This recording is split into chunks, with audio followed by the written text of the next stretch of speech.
2017년 11월 초의 경남 통영은 가을의 끝자락을 향해 가고 있었습니다. 산과 바다가 맞닿은 이 작은 도시의 한 골짜기 깊숙한 곳에 해월사라는 이름의 산사가 자리하고 있었습니다. 이 절은 규모가 크지 않았지만 지역 주민들 사이에서는 꽤 알려진 곳이었습니다. 특히 매년 가을이면 방생 행사를 여러 신도들이 모여들곤 했습니다. 이야기 시작 전 구독과 좋아요는 영상 제작에 아주 큰 힘이 됩니다. 이곳에서 일하던 박지연 씨는 당시 49세의 여성으로 절에서 공양과 청소를 비롯한 각종 자비를 도맡아 하고 있었습니다. 그녀는 특별한 기술이나 학력이 있는 사람은 아니었지만 성실하고 묵묵히 일하는 사람이었다고 합니다. 절에 온 지는 약 2년 정도 되었고 숙식을 제공받는 조건으로 절의 크고 작은 일들을 처리하며 생활하고 있었습니다. 11월 초순의 어느 날 박지연 씨는 평소와 다름없이 아침 일찍 일어나 공양 준비를 시작했습니다. 절에서는 곧 있을 방생 행사를 준비하느라 분주한 시기였고 그녀 역시 행사 준비에 여념이 없었습니다. 공양주로 함께 일하던 다른 사람의 기억에 따르면 그날도 박지연 씨는 별다른 이상 없이 일을 하고 있었다고 합니다. 행사 준비가 어느 정도 마무리될 무렵 그녀는 동료에게 창고에 잠깐 다녀오겠다고 말했습니다. 그것이 박지연 씨를 본 마지막 순간이었습니다. 시간이 흘러도 그녀가 돌아오지 않자 처음에는 큰 걱정을 하지 않았습니다. 절 안팎을 다니며 일을 처리하는 경우가 많았기 때문에 어딘가에서 다른 일을 하고 있을 거라 생각했던 것입니다. 하지만 저녁이 되어도 그리고 다음 날이 되어도 박지연 씨는 나타나지 않았습니다. 그제야 절 관계자들은 뭔가 이상하다고 느끼기 시작했고 며칠이 지나서야 가족들에게 연락이 갔습니다. 박지연 씨의 가족들은 연락을 받고 크게 놀랐습니다. 그녀는 평소 가족들과 자주 연락하는 편은 아니었지만 그렇다고 아무 말 없이 사라질 사람은 아니었기 때문입니다. 가족들은 곧바로 경찰에 실종 신고를 했고 경찰은 박지연 씨가 마지막으로 목격된 해월사를 중심으로 수색을 시작했습니다. 경찰은 절 주변 산과 계곡을 샅샅이 뒤졌지만 그녀의 흔적은 어디에서도 발견되지 않았습니다. 절 내부에 대한 조사도 진행되었지만 별다른 단서를 찾을 수 없었습니다. 박지연 씨가 사용하던 방은 그대로 있었고 그녀의 소지품들도 대부분 그대로 남아 있었습니다. 다만 방 안에서 발견된 한 가지 이상한 것이 있었는데 그것은 손으로 급하게 쓴 듯한 쪽지 한 장이었습니다. 쪽지에는 짧은 문장들이 적혀 있었는데 마치 누군가에게 사과하거나 용서를 구하는 듯한 내용이었습니다. 경찰은 이 쪽지가 중요한 단서가 될 수 있다고 판단했지만 구체적으로 무엇을 의미하는지 알아내기는 어려웠습니다. 실종 신고 이후 경찰의 수사가 본격화되면서 절 관계자들에 대한 조사가 이어졌습니다. 하지만 이들은 하나같이 박지연 씨에 대해 많은 것을 알지 못한다는 반응을 보였습니다. 절을 운영하던 여성 스님은 박지연 씨가 며칠 전 절 사람들과 다툼이 있었고 그 이후 혼자 나간 것으로 알고 있다고 진술했습니다. 다른 관계자들도 비슷한 이야기를 했지만 구체적인 다툼의 내용이나 이유에 대해서는 명확하게 설명하지 않았습니다. 수사가 진행되는 동안 박지연 씨의 과거 행적도 조사되었습니다. 그녀는 원래 통영 지역 출신은 아니었고 몇 년 전 이곳으로 와서 여러 일자리를 전전하다가 해월사에 정착하게 된 것으로 파악되었습니다. 절에 오기 전에는 식당이나 농장 같은 곳에서 일했던 것으로 보이며 특별히 범죄 경력이나 문제가 되는 행적은 없었습니다.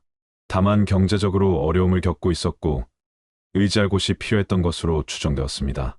경찰의 수사가 본격화되면서 해월사는 점차 긴장감에 휩싸이기 시작했습니다. 수사관들은 여러 차례 절을 방문하여 관계자들을 상대로 조사를 진행했지만 절 안의 사람들은 일관되게 침묵으로 일관하거나 최소한의 대답만을 내놓았습니다. 박지연 씨와 함께 일했던 사람들, 절에 출입하던 신도들, 그리고 절을 운영하던 스님과 그 가족들까지 모두가 마치 약속이라도 한 듯 말을 아꼈습니다. 수사관들이 절 내부를 수색할 때마다 관계자들은 협조적인 척하면서도 실제로는 별다른 정보를 제공하지 않았습니다. 박지연 씨가 언제 어떻게 사라졌는지, 실종 전에 어떤 일이 있었는지에 대한 질문에는 모두 애매모호한 답변만 돌아왔습니다. 어떤 이는 박지연 씨가 개인적인 고민이 있어 보였다고 했고 또 어떤 이는 절 생활에 적응하지 못하는 것 같았다고 말했습니다. 하지만 구체적인 사실관계를 파고들면 모두 기억이 나지 않는다거나 잘 모르겠다는 식으로 대답을 회피했습니다. 절을 운영하던 여성 스님은 수사관들에게 박지연 씨가 며칠 전 절 안에서 다른 사람들과 말다툼을 했고 그 이후 감정이 상한 상태로 나간 것으로 알고 있다고 반복해서 진술했습니다. 하지만 정작 그 다툼이 무엇 때문이었는지, 누구와 다툰 것인지에 대해서는 명확하게 설명하지 않았습니다. 다만 박지연 씨가 최근 들어 정서적으로 불안정한 모습을 보였고 절 생활에 대한 불만을 표현한 적이 있다는 정도만 이야기했습니다.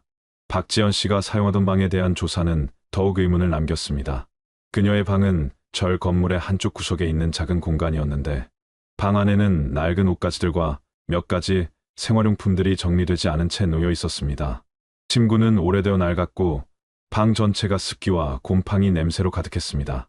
이것이 사람이 생활하던 공간이라고 보기에는 너무나 열악한 환경이었습니다. 방 한쪽 구석에는 낡은 가방이 놓여 있었고 그 안에는 박지연 씨의 개인 물건들이 들어 있었습니다. 신분증과 통장 같은 중요한 물건들도 그대로 남아 있었는데 이는 그녀가 계획적으로 떠난 것이 아니라는 점을 시사했습니다. 특히 수사관들의 주목을 끈 것은 방 안에서 발견된 쪽지였습니다. 쪽지는 작은 메모지에 볼펜으로 급하게 쓴 것으로 보였는데 글씨가 떨리고 불규칙했습니다. 쪽지에는 죄송하다는 말과 잘못했다는 표현이 반복적으로 적혀 있었습니다. 마치 누군가에게 용서를 구하거나 자신의 잘못을 인정하는 듯한 내용이었습니다. 하지만 구체적으로 무엇에 대해 사과하는 것인지, 누구를 향한 것인지는 알 수 없었습니다. 필적 감정 결과 이 쪽지는 확실히 박지연 씨가 쓴 것으로 확인되었지만 언제 작성된 것인지는 정확히 알 수 없었습니다. 수사가 진행되면서 절 안의 분위기는 점점 더 경직되어 갔습니다. 처음에는 협조적이던 절 관계자들도 시간이 지날수록 경찰의 방문을 부담스러워하는 기색을 보였습니다. 절을 찾는 신도들도 눈에 띄게 줄어들었고 절 전체가 무거운 침묵 속에 잠겨 있는 듯했습니다.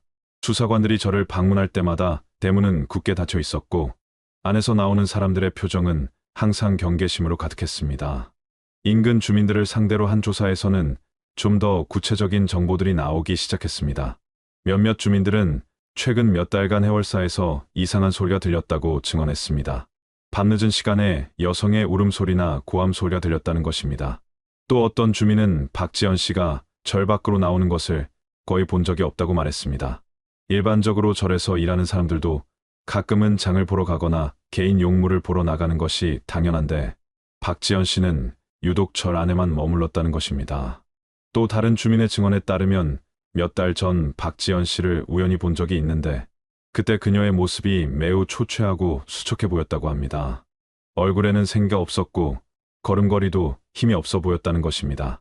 주민이 인사를 건넸지만 박지연 씨는 고개를 숙인 채 제대로 대답도 하지 않고 서둘러 절 안으로 들어갔다고 합니다. 이런 증언들은 박지연 씨가 실종 전부터 이미 절 안에서 뭔가 어려운 상황에 처해 있었을 가능성을 시사했습니다. 수사관들은 절 관계자들에게 박지연 씨의 일상생활과 업무에 대해 더 자세히 물었지만 여전히 명확한 답변을 얻기는 어려웠습니다. 절 사람들은 박지연 씨가 공양 준비와 청소, 그리고 절 주변 농사일을 도왔다고만 말할 뿐 그녀가 구체적으로 어떤 대우를 받았는지, 하루 일과가 어떠했는지에 대해서는 자세히 이야기하지 않았습니다. 해월사의 운영 구조를 파악하면서 수사관들은 이 절이 일반적인 사찰과는 다소 다른 형태로 운영되고 있다는 사실을 알게 되었습니다. 절을 실질적으로 운영하는 사람은 혜진이라는 이름의 여성 스님이었는데 그녀는 정식으로 승려 교육을 받은 스님이라기보다는 독자적으로 절을 운영하며 신도들을 모으는 형태로 활동하고 있었습니다. 절의 규모는 크지 않았지만 지역에서 나름의 신도층을 확보하고 있었고 정기적으로 법회와 각종 행사를 진행하고 있었습니다. 혜진 스님의 가족들이 절 운영에 깊숙이 관여하고 있다는 점도 특이한 부분이었습니다. 그녀의 딸인 문선 씨는 절의 사무장 역할을 하면서 재정 관리와 신도 관리를 담당하고 있었습니다. 문선 씨는 결혼한 상태였지만 남편과 함께 절에 거주하면서 어머니인 혜진 스님을 도와 절 운영의 실무를 처리했습니다. 또한 혜진 스님의 조카인 오상우 씨도 절에 상주하면서 건물 관리와 각종 행사 준비를 맡고 있었습니다. 이외에도 혜진 스님의 친척 몇 명이 더 절에 머물면서 다양한 역할을 분담하고 있었습니다. 수사 과정에서 드러난 바에 따르면 해월사는 사실상 혜진 스님의 가족이 중심이 되어 운영되는 일종의 가족 사업과도 같은 형태였습니다. 주요 의사결정은 모두 혜진 스님과 그녀의 딸 문선 씨가 내렸고 다른 가족 구성원들은 그 결정에 따라 움직였습니다. 절에서 발생하는 수입도 가족들이 관리했고 외부에서 들어오는 사람들은 철저히 통제되었습니다. 신도들조차도 절의 내부 사정에 대해서는 잘 알지 못했고 법회나 행사가 있을 때만 출입할 수 있었습니다. 박지연 씨가 이런 구조의 절에서 어떤 위치에 있었는지를 파악하는 것이 수사의 중요한 부분이었습니다. 절 관계자들의 진술을 종합해보면 박지연 씨는 숙식을 제공받는 조건으로 절의 각종 일을 담당하는 일종의 봉사자 같은 역할을 하고 있었습니다. 아침 일찍 일어나 공양 준비를 하고 절 안팎을 청소하며 절 뒤편의 텃밭에서 농사일을 돕고 행사가 있을 때는 준비와 뒷정리를 담당했습니다. 하루 종일 쉴 틈 없이 일했지만 정식 급여는 받지 못했고 다만 방 한 칸과 식사를 제공받는 것으로 대가를 대신했습니다. 절 사람들은 박지연 씨를 가족이라고 불렀다고 합니다. 혜진 스님은 수사관들에게 박지연 씨를 딸처럼 생각했고 절 식구들 모두가 그녀를 가족처럼 대했다고 말했습니다. 하지만 실제로는 박지연 씨는 가족 구성원들과 같은 대우를 받지 못했습니다. 식사도 가족들과 따로 했고 방도 절 건물의 가장 구석진 곳에 있는 열악한 공간을 사용했습니다. 무엇보다 그녀가 하루 종일 노동을 해도 어떠한 금전적 보상도 받지 못했다는 점에서 이것이 진정한 의미의 가족 관계라고 보기는 어려웠습니다. 수사관들이 절의 재정 상황을 조사해본 결과 해월사는 신도들의 헌금과 각종 행사 수입으로 상당한 현금을 보유하고 있었습니다. 또한 절 명의로 된 예금 계좌에도 적지 않은 금액이 예치되어 있었습니다. 경제적으로 여유가 있었음에도 불구하고 박지연 씨에게는 최소한의 생활비조차 지급하지 않았던 것입니다. 절 관계자들은 이에 대해 박지연 씨가 돈을 원하지 않았고 다만 안정적인 거처를 제공받는 것으로 만족했다고 주장했습니다. 하지만 이것이 진실인지는 확인할 방법이 없었습니다. 절 안에서 박지연 씨의 생활이 어떠했는지를 보여주는 또 다른 증거들도 발견되었습니다. 그녀가 사용하던 방의 상태는 매우 열악했는데 난방 시설도 제대로 되어 있지 않았고 여름에는 환기가 잘 되지 않아 무덥고 습했습니다. 방 안에는 개인 물건을 보관할 만한 수납 공간도 거의 없었고 그녀의 소지품들은 낡은 가방 하나에 모두 들어갈 정도로 적었습니다. 옷도 몇 벌 되지 않았고 그나마도 오래되어 낡은 것들이었습니다. 절에서 일하던 다른 사람들의 증언을 통해서도 박지연 씨의 처지를 짐작할 수 있었습니다. 한 신도는 몇 달 전 절을 방문했을 때 박지연 씨가 새벽부터 밤늦게까지 쉬지 않고 일하는 모습을 보았다고 말했습니다. 특히 큰 행사가 있을 때는 거의 잠도 자지 못하고 준비에 매달렸다고 합니다. 그럼에도 불구하고 박지연 씨는 불평 한마디 하지 않고 묵묵히 일했다고 합니다. 다만 그녀의 표정은 항상 어두웠고 사람들과 눈을 잘 마주치지 않았다는 것이 여러 증언에서 공통적으로 나타났습니다. 절 안에는 박지연 씨 외에도 비슷한 처지의 사람들이 있었던 것으로 보입니다. 과거에도 몇몇 사람들이 절에 와서 일을 도우며 지냈는데 대부분 경제적으로 어렵거나 의지할 곳이 없는 사람들이었습니다. 이들은 모두 숙식을 제공받는 조건으로 절에 일을 했고 금전적 보상은 거의 받지 못했습니다. 하지만 대부분 오래 머물지 못하고 떠났는데 그 이유에 대해서는 절 관계자들도 명확히 설명하지 않았습니다. 다만 절 생활에 적응하지 못했거나 개인 사정으로 떠났다는 애매한 설명만 있었습니다. 수사관들은 이러한 절의 운영 방식이 법적으로 문제가 없는지 검토했습니다. 종교시설에서 봉사활동을 하는 것 자체는 불법이 아니지만 만약 그것이 강제 노역이나 착취의 형태라면 문제가 될 수 있었습니다. 또한 최소한의 생활 보장도 없이 장시간 노동을 시키는 것 역시 인권 침해의 소지가 있었습니다. 하지만 당사자인 박지연 씨가 실종된 상태에서 이를 입증하기는 쉽지 않았습니다. 수사가 깊어지면서 박지연 씨가 해월사에 오게 된 경위가 조금씩 밝혀지기 시작했습니다. 그녀는 원래부터 절과 인연이 있었던 것은 아니었습니다. 박지연 씨를 절로 데려온 사람은 혜진 스님의 남동생인 곽도윤 씨였습니다. 곽도윤 씨는 절에 상주하지는 않았지만 누나인 혜진 스님을 자주 찾아왔고 절 일을 돕기도 했습니다. 그는 몇 년 전 박지연 씨를 만나 동거를 시작했고 얼마 후 그녀를 데리고 해월사로 들어왔습니다. 곽도윤 씨와 박지연 씨가 어떻게 만났는지에 대한 구체적인 정보는 많지 않았습니다. 다만 두 사람은 통영 시내의 어느 식당에서 처음 알게 되었고, 당시 박지연 씨는 경제적으로 매우 어려운 상황이었다고 합니다. 그녀는 변변한 일자리를 구하지 못해 불안정한 생활을 이어가고 있었고, 의지할 곳도 마땅치 않았습니다. 곽도윤 씨는 그런 그녀에게 자신과 함께 지내자고 제안했고, 박지연 씨는 그 제안을 받아들였습니다. 두 사람은 정식으로 결혼한 사이는 아니었지만 동거인으로서 함께 생활하기 시작했습니다. 동거를 시작한 지 얼마 지나지 않아 곽도윤 씨는 박지연 씨를 해월사로 데려왔습니다. 그는 누나인 혜진 스님에게 박지연 씨를 소개하면서 자신들이 절에서 지내며 일을 돕고 싶다고 말했습니다.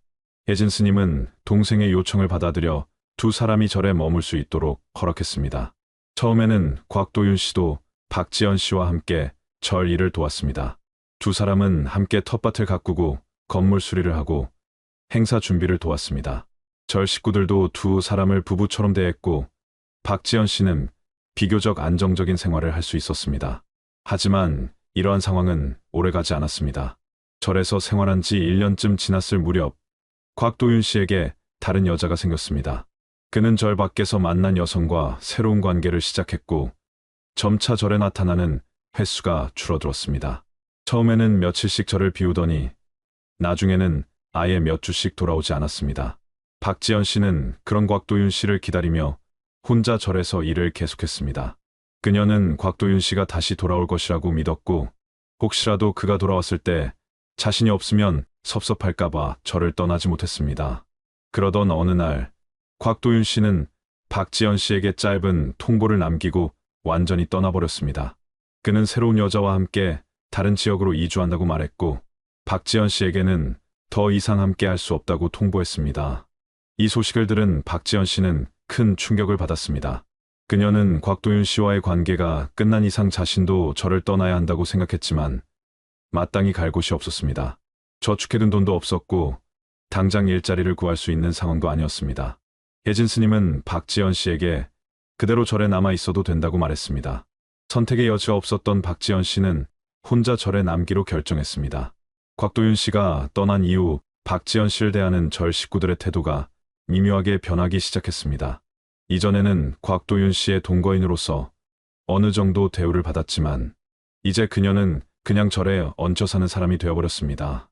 특히 혜진 스님의 딸인 문선 씨의 태도 변화가 두드러졌습니다. 문선 씨는 박지연 씨에게 더 많은 일을 시키기 시작했고 사소한 실수에도 날카롭게 지적했습니다. 박지연 씨가 공양방에서 사용하던 공간도 점차 좁아졌고 결국 그녀는 공양방에서 완전히 쫓겨나다시피 했습니다. 박지연 씨의 거처도 바뀌었습니다. 그녀는 원래 절 건물 안에 작은 방을 사용하고 있었는데 곽도윤 씨가 떠난 후 얼마 지나지 않아 그 방을 비워야 했습니다. 절 측에서는 그 방이 다른 용도로 필요하다고 했고 박지연 씨는 절 뒤편의 창고로 옮겨가야 했습니다. 창고는 본래 농기구와 각종 물품을 보관하던 곳으로 사람이 생활하기에는 적합하지 않은 공간이었습니다. 환기도 잘 되지 않았고 추운 겨울에는 냉기가 스며들어 매우 춥고 더운 여름에는 답답하고 무더웠습니다.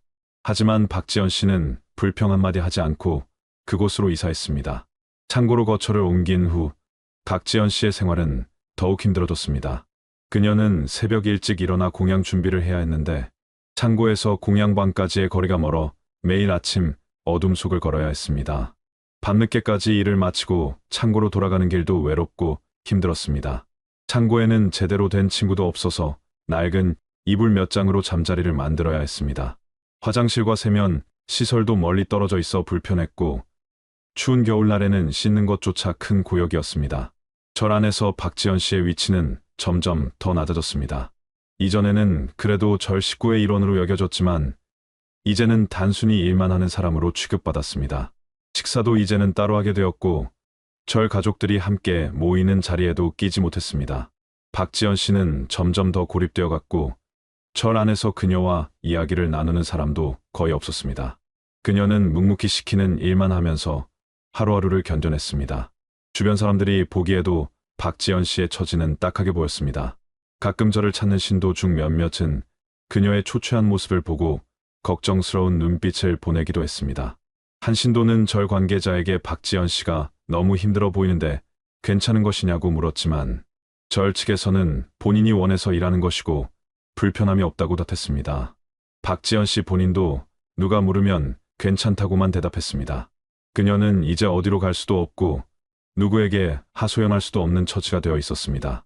곽도윤 씨가 완전히 떠난 후 몇 달이 지나면서 절 안에는 박지연 씨에 관한 이상한 소문이 돌기 시작했습니다. 그 소문의 시작이 정확히 어디였는지는 알 수 없었지만 어느 순간부터 절 식구들 사이에서 박지연 씨가 혜진 스님과 부적절한 관계에 있다는 이야기가 퍼지기 시작했습니다. 혜진 스님은 여성이었지만 절을 운영하는 주지의 역할을 하고 있었고 일부 사람들은 그녀가 남성 신도나 관계자들과 가까이 지낸다는 소문도 있었습니다. 그런 상황에서 박지연 씨와 혜진 스님 사이에 뭔가 있다는 소문이 나돌기 시작한 것입니다. 소문의 내용은 구체적이지 않았지만 점차 확대되어 갔습니다. 처음에는 두 사람이 자주 단둘이 대화를 나눈다는 정도였지만 시간이 지나면서 그 관계가 일반적인 주지와 봉사자의 관계를 넘어선다는 식으로 왜곡되기 시작했습니다. 특히 혜진 스님의 딸인 문선 씨가 이 소문에 큰 관심을 보였습니다. 문선 씨는 어머니인 혜진 스님을 절대적으로 따르고 있었고 어머니의 명예나 권위에 조금이라도 흠이 생기는 것을 극도로 경계했습니다. 박지연 씨에 관한 소문이 어머니의 이미지에 해가 될 수 있다고 판단한 문선 씨는 이 문제를 심각하게 받아들였습니다. 문선 씨는 박지연 씨를 의심하기 시작했습니다. 그녀는 박지연 씨가 어머니에게 접근하여 무언가를 얻으려 한다고 생각했습니다. 혹은 어머니를 유혹하여 절 안에서 자신의 입지를 강화하려 한다고 믿었습니다. 문선 씨의 눈에 박지연 씨의 모든 행동이 수상쩍게 보이기 시작했습니다. 박지연 씨가 혜진 스님에게 업무 지시를 받으러 가는 것도 법회 준비로 혜진 스님 곁에서 일하는 것도 모두 의도가 있는 것처럼 느껴졌습니다. 문선 씨는 이러한 자신의 의심을 절 안의 다른 가족들에게도 이야기했고 점차 절 식구들 전체가 박지연 씨를 의심의 눈초리로 바라보게 되었습니다. 문선 씨의 의심은 점점 더 구체적인 행동으로 나타나기 시작했습니다. 그녀는 박지연 씨의 동선을 감시하기 시작했고 그녀가 언제 어디서 무엇을 하는지 파악하려 했습니다. 박지연 씨가 혜진 스님과 대화를 나누는 모습을 보면 멀리서 지켜보았고 때로는 대화 내용을 엿듣기도 했습니다. 하지만 실제로는 박지연 씨와 혜진 스님 사이에 어떤 특별한 관계도 없었습니다. 박지연 씨는 단지 주지로부터 업무 지시를 받고 이를 보고하는 평범한 관계였을 뿐입니다. 그럼에도 불구하고 문선 씨의 의심은 더욱 깊어졌습니다. 그녀는 절 안 곳곳에 폐쇄회로 텔레비전 카메라를 설치하기 시작했습니다. 명목상으로는 절의 보안을 위한 것이라고 했지만 실제로는 박지연 씨의 행동을 감시하기 위한 목적이 컸습니다. 공양방, 법당, 마당, 그리고 주요 통로에 카메라가 설치되었고 문선 씨는 수시로 녹화 영상을 확인했습니다. 박지연 씨의 일거수일투족이 모두 카메라에 기록되었고 그녀는 사실상 스문의 시간 감시를 받는 상황이 되었습니다. 카메라 설치 이후 문선 씨는 박지연 씨에게 더욱 가혹하게 대하기 시작했습니다. 작은 실수도 크게 문제 삼았고 일을 제대로 하지 않는다고 자주 질책했습니다. 박지연 씨가 쉬고 있으면 게으름을 피운다고 비난했고 조금이라도 혜진 스님 근처에 있으면 의심스러운 눈초리로 쳐다보았습니다. 박지연 씨는 이러한 대우에 당황하고 두려워했지만 어떻게 해야 할지 몰랐습니다. 그녀는 자신이 무슨 잘못을 했는지도 정확히 알지 못했고 왜 이런 대우를 받아야 하는지도 이해하지 못했습니다. 상황은 더욱 악화되었습니다. 어느 날 문선 씨는 박지연 씨를 불러 세웠습니다. 그녀는 박지연 씨에게 혜진 스님과의 관계에 대해 직접적으로 물었습니다. 박지연 씨는 무슨 말인지 이해하지 못하고 당황해하며 아무 관계도 없다고 대답했습니다. 하지만 문선 씨는 그녀의 말을 믿지 않았습니다. 문선 씨는 박지연 씨가 거짓말을 하고 있다고 생각했고 진실을 밝혀내야 한다고 결심했습니다. 그녀는 박지연 씨에게 자신과 혜진 스님 사이에 있었던 일을 모두 자백하라고 요구했습니다. 박지연 씨는 자백할 것이 아무것도 없었습니다. 그녀는 정말로 혜진 스님과 어떤 부적절한 관계도 없었고 단지 시키는 일만 묵묵히 해왔을 뿐이었습니다. 하지만 문선 씨는 박지연 씨의 부인을 받아들이지 않았습니다. 그녀는 박지연 씨가 완강히 부인하는 것이 오히려 더 의심스럽다고 생각했습니다. 문선 씨는 박지연 씨에게 각서를 쓰라고 요구했습니다. 자신과 혜진 스님 사이의 관계를 인정하고 앞으로 그러한 행동을 하지 않겠다는 내용의 각서를 쓰라는 것이었습니다. 박지연 씨는 극도로 당황했습니다. 없었던 일을 인정하고 각서를 쓰라는 것은 말이 되지 않았습니다. 하지만 문선 씨는 강압적이었습니다. 그녀는 박지연 씨가 각서를 쓰지 않으면 절에서 나가야 한다고 위협했습니다. 당장 짐을 싸서 나가라는 것이었습니다. 박지연 씨는 갈 곳이 없었습니다. 돈도 없었고 연락할 사람도 없었고 머물 곳도 없었습니다. 그녀는 결국 문선 씨의 요구에 굴복할 수밖에 없었습니다. 떨리는 손으로 문선 씨가 불러주는 대로 각서를 작성했습니다. 없었던 관계를 인정하는 각서였습니다.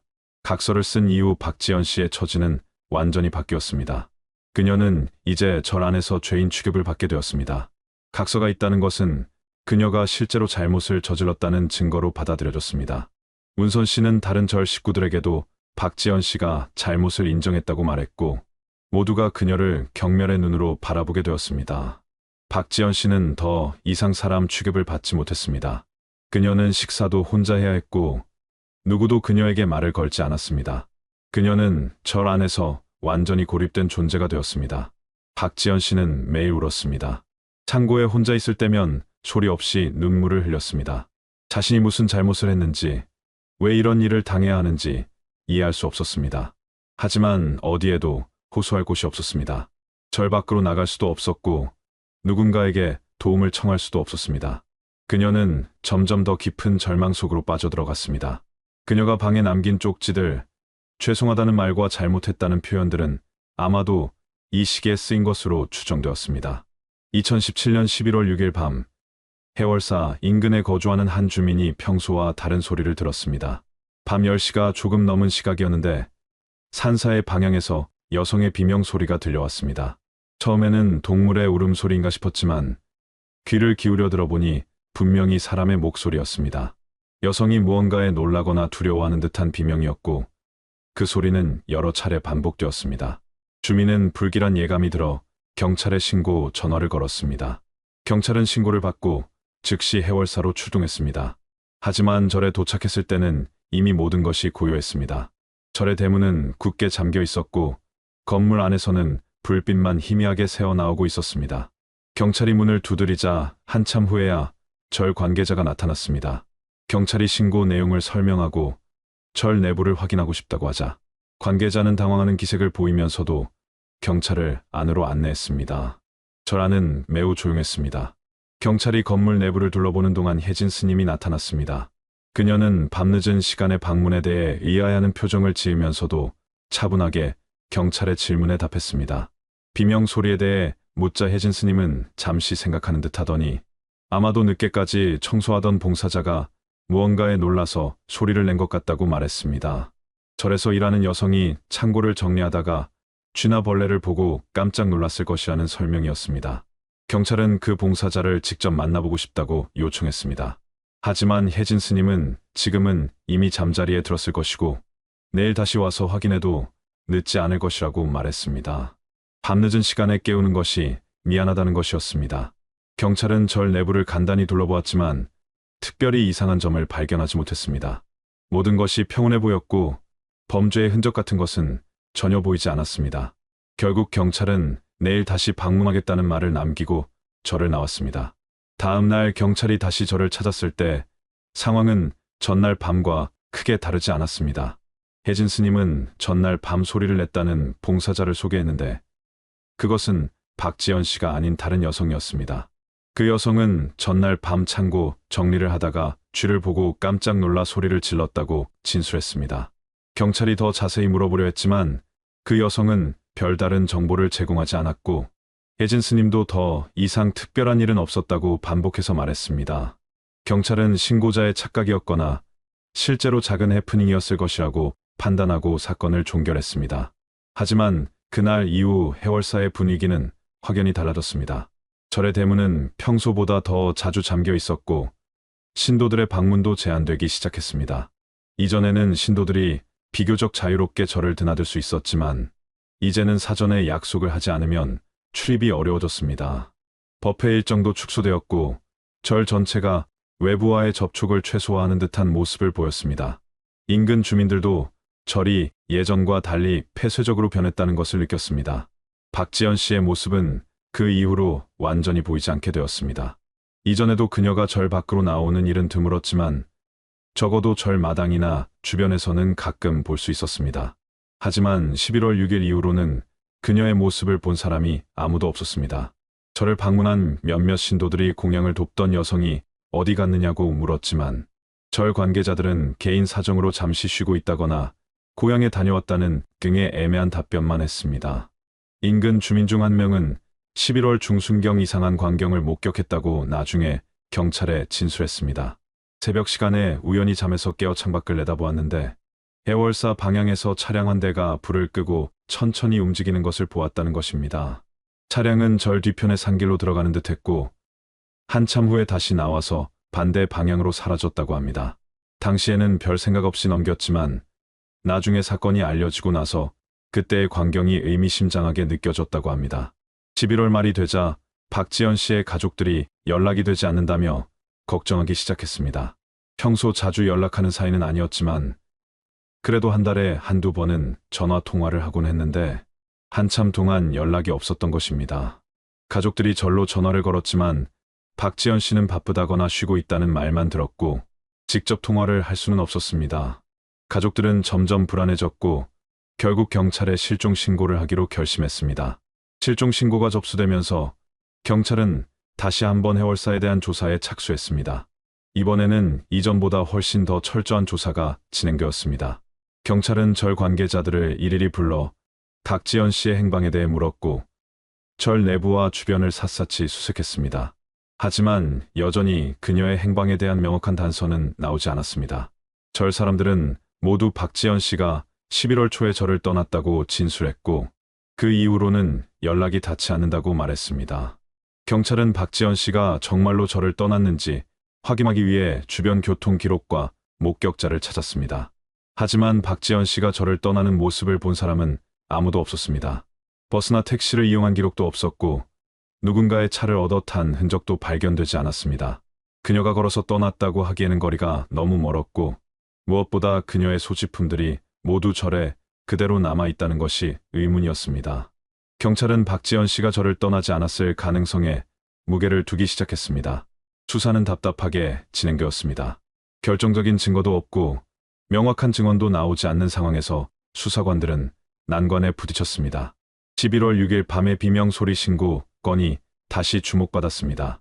그날 밤 무슨 일이 있었던 것은 아닐까 하는 의심이 커졌지만 당시 현장에서 아무것도 발견하지 못했기 때문에 이를 입증하기는 어려웠습니다. 수사는 미궁에 빠진 듯했고 시간만 흘러갔습니다. 박지연 씨의 실종 사건이 미궁에 빠진 채 11월이 지나고 12월에 접어들었습니다. 수사관들은 여전히 단서를 찾지 못하고 있었고 해월사 관계자들의 진술 외에는 믿을 만한 정보가 없었습니다. 그런데 12월 중순 예상치 못한 곳에서 중요한 제보가 들어왔습니다. 해월사 인근에 거주하는 한 주민이 경찰에 전화를 걸어 혜진 스님이 운전하는 차량에서 이상한 대화를 들었다고 제보한 것입니다. 제보자는 한 달 전쯤 우연한 기회에 혜진 스님의 차량에 동승한 적이 있다고 했습니다. 당시 차량에는 혜진 스님과 딸인 문선 씨, 그리고 다른 절 관계자 한 명이 함께 타고 있었습니다. 제보자는 뒷좌석에 앉아 있었고 앞좌석의 사람들은 제보자가 있는 것을 의식하지 못한 채 대화를 나누었습니다. 처음에는 별다른 내용이 없었지만 어느 순간부터 박지연 씨로 추정되는 사람에 대한 이야기가 오갔습니다. 제보자의 기억에 따르면 문선 씨가 먼저 말을 꺼냈습니다. 어떤 여성이 제대로 밥도 먹지 못하는 상태인데 왜 계속 일을 시키느냐는 내용이었습니다. 그러자 혜진 스님으로 보이는 사람이 그냥 시키라고 대답했다고 합니다. 그리고 이어서 매우 중요한 말이 나왔습니다. 절대로 경찰이 오면 때렸다는 말을 하지 말라는 지시였습니다. 제보자는 그 순간 등골이 오싹해지는 느낌을 받았지만 차 안의 분위기가 너무 무거워서 아무 말도 하지 못했습니다.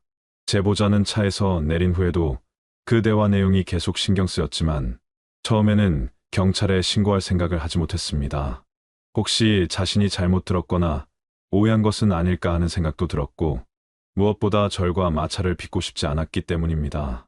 하지만 박지연 씨의 실종 소식을 듣고 나서 그 대화가 혹시 관련이 있는 것은 아닐까 하는 의심이 들었습니다. 며칠 고민하다가 결국 경찰에 제보하기로 결심한 것입니다. 경찰은 제보 내용을 매우 중요하게 받아들였습니다. 특히 경찰이 오면 때렸다는 말을 하지 말라는 부분은 명백히 폭행, 사실 은폐하려는 시도로 해석될 수 있었습니다. 수사관들은 즉시 혜진 스님이 운전하는 차량을 압수하여 블랙박스를 확인했습니다. 블랙박스는 상당히 오래된 모델이었고 영상 화질도 좋지 않았지만 다행히 음성 녹음 기능이 작동하고 있었습니다. 블랙박스에 저장된 음성 파일들을 분석하는 작업이 시작되었습니다. 수많은 녹음 파일 중에서 제보자가 말한 시기의 파일을 찾아내는 것은 쉽지 않았습니다. 수사관들은 며칠 동안 수십 시간 분량의 녹음을 들으며 단서를 찾았습니다. 그리고 마침내 제보자가 언급한 대화 내용이 담긴 파일을 발견했습니다. 녹음된 음성은 다소 불명확했지만 전문가의 도움을 받아 음성을 보정하고 분석한 결과 대화 내용을 확인할 수 있었습니다. 녹음된 대화는 제보자의 진술과 거의 일치했습니다. 여성의 목소리로 추정되는 사람이 다른 여성이 밥도 제대로 먹지 못하는데 왜 일을 시키느냐고 묻는 소리가 들렸고, 이어서 또 다른 여성의 목소리로 그냥 시키라는 대답이 들렸습니다. 그리고 결정적으로 경찰이 오면 절대 때렸다는 말을 하지 말라는 지시가 명확하게 녹음되어 있었습니다. 음성 분석 결과 이 목소리들은 혜진 스님과 문선 씨의 것으로 확인되었습니다. 이 녹음 파일은 수사의 방향을 완전히 바꿔놓았습니다. 이제 박지연 씨의 실종은 단순한 가출이나 자발적 이탈이 아닐 가능성이 매우 높아졌습니다. 녹음 내용은 박지연 씨가 실종되기 전에 절 안에서 폭행을 당했을 가능성을 강하게 시사했고, 더 나아가 그 폭행 사실을 은폐하려는 조직적인 시도가 있었음을 보여주었습니다. 수사관들은 이제 박지연 씨의 실종이 범죄와 관련되어 있다는 확신을 갖게 되었습니다. 경찰은 즉시 해월사에 대한 전면적인 재수색을 결정했습니다. 이번에는 이전의 수색과는 차원이 다른 대규모 수색이 진행되었습니다. 수색 영장을 발부받아 절 건물의 모든 공간을 샅샅이 뒤지기 시작했습니다.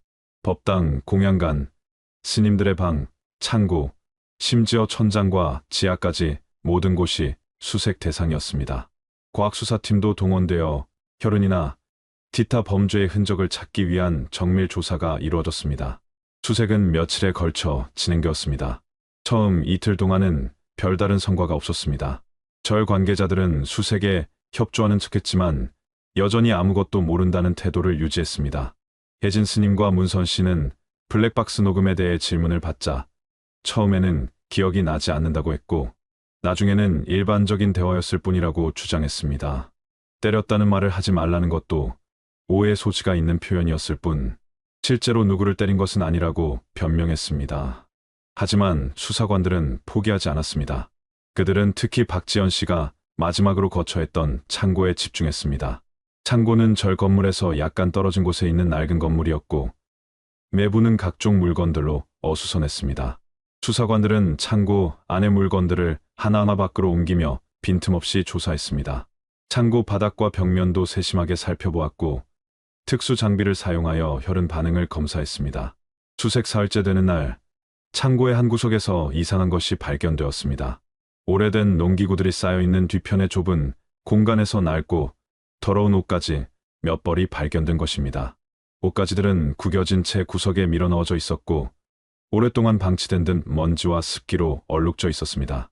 수사관들이 옷가지를 조심스럽게 펼쳐보니 여성용 의류였고 곳곳에 갈색으로 변색된 얼룩이 묻어 있었습니다. 창고 구석에서 발견된 옷가지들은 즉시 과학수사팀으로 보내졌습니다. 옷에 묻어있던 갈색 얼룩에 대한 정밀 분석이 시작되었고 수사관들은 긴장 속에서 결과를 기다렸습니다. 며칠 후 나온 분석 결과는 수사관들의 예상을 확인시켜 주었습니다. 얼룩은 혈흔이 시간이 지나면서 산화되어 변색된 것이었고 DNA 검사 결과 그것은 박지연 씨의 것으로 밝혀졌습니다. 이 발견은 사건의 성격을 완전히 바꿔놓았습니다. 혈흔이 발견된 옷가지의 위치와 상태는 많은 것을 시사했습니다. 옷들은 아무렇게나 구겨진 채 창고 깊숙한 곳에 숨겨져 있었고 그것을 찾기 위해서는 쌓여있는 여러 물건들을 치워야 했습니다. 명백히 누군가 의도적으로 숨긴 것이었습니다. 또한 옷에 묻어있던 혈액의 양으로 보아 단순한 찰과상이나 작은 상처에서 나온 것이 아니라 상당한 출혈이 있었음을 알 수 있었습니다. 과학수사팀은 혈흔의 패턴을 분석하여 이것이 폭행에 의한 상처에서 나온 것일 가능성이 높다고 판단했습니다. 수사관들은 창고 전체를 더욱 세밀하게 조사했습니다. 특수 시약을 사용하여 육안으로는 보이지 않는 혈흔, 흔적을 찾는 작업이 진행되었습니다. 그 결과 창고 바닥의 여러 곳에서 미세한 혈흔 반응이 나타났습니다. 누군가 깨끗이 닦아낸 것으로 보였지만 완전히 지워지지 않고 남아있던 흔적들이었습니다. 특히 창고 한쪽 구석, 박지연 씨가 잠자리로 사용했던 것으로 보이는 공간, 주변에서 가장 많은 혈흔 반응이 나타났습니다. 창고의 구조와 내부 상태에 대한 조사도 이루어졌습니다. 창고는 외부와 격리되어 있었고 창문도 작고 높은 곳에 있어 안에서 밖을 보기 어려웠습니다. 환기도 잘 되지 않았고 채광도 매우 제한적이었습니다. 겨울철에는 매우 추웠을 것이고 여름에는 답답하고 무더웠을 것입니다. 이런 공간에서 사람이 생활한다는 것 자체가 비인간적인 처우였습니다. 더구나 혈흔이 발견된 정황으로 보아 박지연 씨는 이곳에서 폭행을 당했고 그로 인해 심각한 부상을 입었을 것으로 추정되었습니다. 수사관들은 박지연 씨가 마지막으로 목격된 시점에 대해 다시 한번 철저히 조사했습니다. 여러 증언들을 종합한 결과 그녀가 마지막으로 확실하게 목격된 것은 11월 초의 방생 행사 당일이었습니다. 그날은 절에서 큰 행사가 있었고 많은 신도들이 방문했습니다. 박지연 씨는 아침 일찍부터 행사 준비를 도왔고 오전 중까지는 여러 사람들이 그녀를 보았습니다. 하지만 오후가 되자 그녀의 모습이 보이지 않았고 이후로는 아무도 그녀를 보지 못했습니다. 행사 당일의 상황을 재구성하기 위해 수사관들은 당시 절을 방문했던 신도들을 일일이 찾아 조사했습니다. 몇몇 신도들은 오전에 박지연 씨가 매우 지쳐 보였다고 증언했습니다. 얼굴이 창백했고 걸음걸이도 불안정해 보였으며 몸을 제대로 가누지 못하는 것처럼 보였다고 합니다. 한 신도는 박지연 씨에게 괜찮으냐고 물었는데 그녀는 고개만 끄덕이고 아무 말도 하지 않았다고 기억했습니다. 또 다른 신도는 박지연 씨의 손과 팔에 멍자국이 있는 것을 보았다고 진술했습니다. 이러한 증언들은 박지연 씨가 행사 당일 이미 심각한 상태에 있었음을 보여주었습니다. 그녀는 분명히 폭행을 당한 후였고 부상으로 인해 제대로 움직이기도 힘든 상태였던 것으로 보입니다. 그럼에도 불구하고 그녀는 행사 준비를 계속해야 했고 사람들 앞에 나와 일을 해야 했습니다. 오후에 그녀의 모습이 보이지 않게 된 것은 아마도 더 이상 버틸 수 없는 상태가 되었기 때문일 것입니다. 과학수사팀의 추가 분석 결과 더욱 충격적인 사실이 드러났습니다. 창고에서 발견된 혈흔의 양과 분포를 종합적으로 분석한 결과 박지연 씨는 창고 안에서 장시간 방치되었을 가능성이 높았습니다. 혈흔이 여러 곳에 분산되어 있었고 일부는 이동 흔적을 보였습니다. 이는 부상을 입은 상태로 창고 안에서 움직였거나 쓰러져 있었음을 의미했습니다. 더욱이 혈흔 외에도 체액 흔적들이 발견되었는데 이는 박지연 씨가 극도로 쇠약한 상태에 있었음을 시사했습니다. 수사관들은 박지연 씨가 창고에서 사망했을 가능성에 무게를 두기 시작했습니다. 그녀는 폭행으로 인한 부상과 적절한 치료를 받지 못한 채 방치되어 결국 사망에 이르렀을 것으로 추정되었습니다. 특히 11월 초는 날씨가 추워지는 시기였는데 난방시설도 없는 창고에서 부상을 입은 채 방치된다면 생존하기 어려웠을 것입니다. 또한 녹음된 대화에서 나왔던 밥도 제대로 먹지 못한다는 내용으로 보아 그녀는 음식과 물도 제대로 공급받지 못했을 가능성이 높았습니다. 그렇다면 박지연 씨의 시신은 어디로 갔을까요? 수사관들은 절 주변 산과 계곡을 다시 한번 철저히 수색했습니다. 특히 11월 중순경 주민이 목격했다는 새벽 시간대의 차량 이동 경로를 집중적으로 조사했습니다. 수색견도 동원되었고 드론을 이용한 항공 촬영도 진행되었습니다. 하지만 시신은 발견되지 않았습니다. 이미 한 달 이상의 시간이 지났고 만약 시신이 은폐되었다면 찾아내기가 매우 어려운 상황이었습니다. 수사관들은 절 관계자들을 다시 소환하여 강도 높은 조사를 진행했습니다. 이제는 단순한 실종 사건이 아니라 폭행치사 및 사체유기 혐의에 대한 수사였습니다. 혜진 스님과 문선 씨를 비롯한 주요 관계자들은 변호사를 대동하고 조사에 응했지만 여전히 혐의를 부인했습니다. 그들은 박지연 씨가 11월 초에 스스로 절을 떠났고 그 이후로는 연락이 없었다는 기존 진술을 되풀이했습니다. 창고에서 발견된 혈흔에 대해서는 박지연 씨가 생활하면서 생긴 작은 상처에서 나온 것일 수도 있다고 주장했습니다. 하지만 수사관들은 증거를 계속 축적해 나왔습니다. 블랙박스 녹음, 창고에서 발견된 대량의 혈흔, 여러 목격자들의 증언, 그리고 박지연 씨가 저를 떠난 흔적이 전혀 없다는 사실들이 모두 하나의 그림을 그려내고 있었습니다. 박지연 씨는 절 안에서 지속적인 폭행과 학대를 당했고 결국 그로 인해 사망했으며 절 관계자들이 이 사실을 은폐하려 했다는 것입니다. 증거들이 계속 쌓여가면서 수사관들은 절 관계자들에 대한 압박을 강화했습니다. 특히 문선 씨에게 집중적인 조사가 이루어졌습니다. 블랙박스 녹음에서 그녀의 목소리가 명확하게 확인되었고 여러 증언에서도 그녀가 박지연 씨를 가혹하게 대했다는 내용이 나왔기 때문입니다.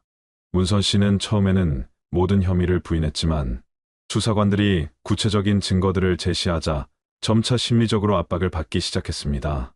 반복되는 조사와 증거 제시 끝에 문선 씨의 진술에 조금씩 변화가 나타나기 시작했습니다. 처음에는 박지연 씨와 아무 문제가 없었다고 했던 그녀가 나중에는 약간의 갈등이 있었다고 인정했습니다.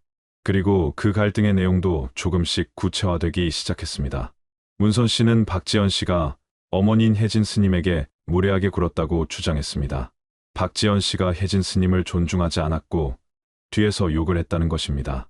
문선 씨의 진술에 따르면 박지연 씨는 절 생활에 불만이 많았고 특히 혜진 스님에 대해 부정적인 말을 자주 했다고 합니다.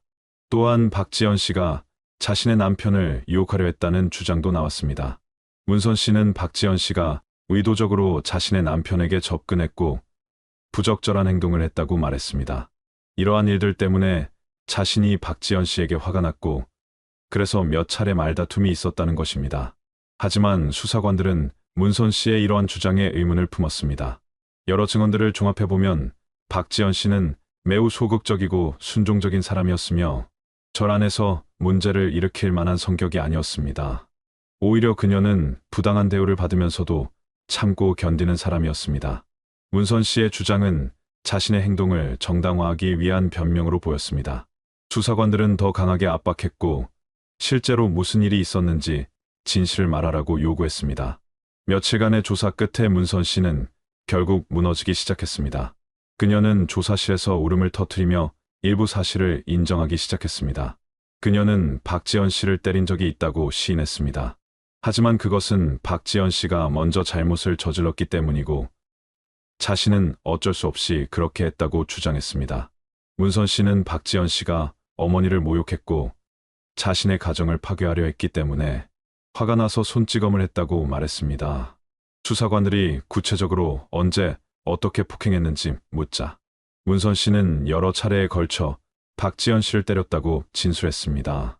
처음에는 손으로 뺨을 때리고 밀치는 정도였다가 점차 주먹으로 때리고 발로 차는 수준으로 강도가 높아졌다고 합니다. 마지막 폭행은 11월 초의 방생 행사 전날 밤에 있었다고 했습니다. 그날 밤 문선 씨는 창고에 있던 박지연 씨를 찾아가 심하게 폭행했다고 인정했습니다. 문선 씨의 진술에 따르면 그날 밤의 폭행은 이전보다 훨씬 격렬했습니다. 그녀는 주먹으로 박지연 씨의 얼굴과 몸을 여러 차례 때렸고 청소 도구로도 때렸다고 합니다. 박지연 씨는 용서를 빌며 울었지만 문선 씨는 멈추지 않았습니다. 폭행은 1시간 가까이 계속되었고 박지연 씨는 결국 바닥에 쓰러졌습니다. 문선 씨는 그제야 폭행을 멈추고 창고를 나왔다고 했습니다. 그때가 11월 6일 밤이었고 인근 주민이 들었던 비명 소리는 바로 그때 나온 것이었습니다. 수사관들은 그 이후에 무슨 일이 있었는지 집중적으로 물었습니다. 문선 씨는 한참을 망설이다가 떨리는 목소리로 대답했습니다. 다음 날 아침 창고에 가보니 박지연 씨가 움직이지 않고 있었다고 합니다. 처음에는 자고 있는 줄 알았는데 가까이 가보니 숨을 쉬지 않고 있었습니다. 문선 씨는 크게 당황했고 곧바로 어머니인 혜진 스님에게 이 사실을 알렸습니다. 혜진 스님도 창고로 와서 박지연 씨의 상태를 확인했고 두 사람은 박지연 씨가 이미 사망했다는 것을 알게 되었습니다. 혜진 스님과 문선 씨는 큰 혼란에 빠졌습니다. 만약 이 사실이 알려지면 절이 문을 닫아야 할 뿐만 아니라 자신들도 처벌을 받게 될 것이 분명했습니다. 두 사람은 한참을 고민한 끝에 이 일을 숨기기로 결정했습니다. 그들은 박지연 씨의 시신을 그대로 창고에 둔 채 문을 잠갔습니다. 그리고 그날은 방생 행사가 있는 날이었기 때문에 평소처럼 행사를 진행했습니다. 신도들이 박지연 씨가 어디 있느냐고 물으면 아프다거나 다른 일을 하고 있다고 둘러댔습니다. 행사가 끝나고 신도들이 모두 떠난 후 혜진 스님과 문선 씨는 다른 가족들과 함께 대책을 논의했습니다. 절 안의 주요 가족 구성원들이 모두 이 사실을 알게 되었고 모두가 이를 숨기는 데 동의했습니다. 그들은 며칠 동안 시신을 창고에 방치해 두었고 그 사이 경찰이 신고를 받고 방문했을 때는 아무 일도 없는 척 대응했습니다. 경찰이 돌아간 후 그들은 시신을 처리하기로 결정했습니다. 문선 씨의 진술에 따르면 며칠 후 밤중에 가족들이 모여 박지연 씨의 시신을 창고에서 꺼냈습니다. 시신은 이미 부패가 시작되고 있었고 냄새도 심했다고 합니다. 그들은 시신을 차량에 싣고 절에서 멀리 떨어진 산중으로 갔습니다. 정확한 위치에 대해서는 문선 씨도 명확히 기억하지 못한다고 했는데 어두운 밤이었고 길도 복잡했기 때문입니다. 그들은 산속 깊은 곳에 구덩이를 파고 시신을 묻었다고 합니다. 시신을 처리한 후 가족들은 창고를 청소했습니다. 바닥을 닦고 혈흔이 묻은 물건들을 숨겼습니다. 하지만 완벽하게 지우지는 못했고 그래서 나중에 과학수사팀이 혈흔을 발견할 수 있었던 것입니다. 박지연 씨의 소지품들은 그대로 두었는데 마치 그녀가 짐을 두고 떠난 것처럼 보이게 하기 위함이었습니다. 그리고 모든 가족 구성원들에게 박지연 씨는 11월 초에 스스로 절을 떠났다고 말하라고 입을 맞추었습니다. 문선 씨의 자백은 사건의 전모를 드러냈습니다. 박지연 씨는 지속적인 학대와 폭행 끝에 사망했고 절 가족들은 이를 은폐하기 위해 조직적으로 시신을 유기하고 증거를 인멸했습니다. 수사관들은 문선 씨의 진술을 바탕으로 시신이 매장된 것으로 추정되는 지역을 수색했지만 정확한 위치를 특정하기는 어려웠습니다. 산속은 넓었고 이미 시간도 많이 지났기 때문입니다. 문선 씨의 자백이 나온 후 수사는 급물살을 타기 시작했습니다. 경찰은 혜진 스님을 비롯한 해월사의 주요 관계자들을 모두 소환하여 조사했습니다. 문선 씨의 진술 내용을 토대로 각자의 역할과 관여 정도를 파악하는 작업이 진행되었습니다. 혜진 스님은 처음에는 딸의 진술을 부인했지만 구체적인 증거들과 다른 가족들의 진술이 나오면서 결국 일부 사실을 인정할 수밖에 없었습니다. 혜진 스님의 진술에 따르면 그녀는 딸인 문선 씨가 박지연 씨를 폭행하는 것을 알고 있었지만 적극적으로 말리지 않았다고 합니다. 오히려 박지연 씨가 일을 제대로 하지 않는다는 이유로 계속 일을 시켰고 딸의 폭행에 대해서도 묵인했습니다. 블랙박스에 녹음된 대화처럼 박지연 씨가 밥도 제대로 먹지 못하는 상태인데도 계속 일을 시키라고 지시했던 것입니다. 그녀는 박지연 씨를 직접 폭행하지는 않았지만 딸의 행동을 방조하고 부추긴 셈이었습니다. 심지어 폭행 현장에서 그만 울게 하지 말고 계속 일을 시켜야 하는 말을 했다는 증언도 나왔습니다. 혜진 스님은 또한 박지연 씨가 사망한 후 시신을 은폐하는 계획을 주도했다고 합니다. 딸이 당황해서 어쩔 줄 몰라 할 때 침착하게 상황을 정리했고 가족들을 모아 대책을 논의한 것도 그녀였습니다. 경찰이 찾아왔을 때 아무 일도 없는 척 대응하라고 지시한 것도 가족들에게 입을 맞추라고 한 것도 모두 혜진 스님의 결정이었습니다. 그녀는 절과 가족을 지키기 위해 어쩔 수 없는 선택이었다고 변명했습니다. 수사 과정에서 절에 상주하던 다른 가족 구성원들의 역할도 밝혀졌습니다. 조카인 오상우 씨는 시신을 산속에 매장하는 작업에 직접 참여했습니다. 그는 차량을 운전하여 시신을 운반했고 산속에 구덩이를 파는 일도 도왔습니다. 문선 씨의 남편도 시신 은폐 작업에 가담했으며 창고를 청소하고 증거를 없애는 일에 동참했습니다. 절의 여러 가족 구성원들이 각자의 역할을 분담하여 범죄를 은폐하는 데 협력한 것입니다. 경찰은 박지연 씨의 시신을 찾기 위한 수색 작업을 계속했습니다. 문선 씨와 다른 가담자들의 진술을 바탕으로 시신이 매장된 것으로 추정되는 지역의 범위를 좁혀갔습니다. 수색견과 첨단 장비를 동원하여 산속 곳곳을 수색했고 드론을 이용한 열화상 촬영도 시도했습니다. 하지만 이미 한 달 이상 시간이 지났고 산속은 넓고 험준했습니다. 겨울이 깊어지면서 수색은 더욱 어려워졌습니다.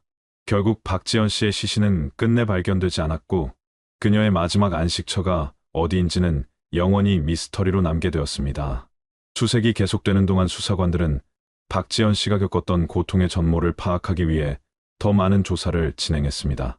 절 안에서 그녀가 어떤 대우를 받았는지, 폭행이 언제부터 시작되었는지, 얼마나 자주 폭행을 당했는지 등을 밝혀내기 위해 노력했습니다.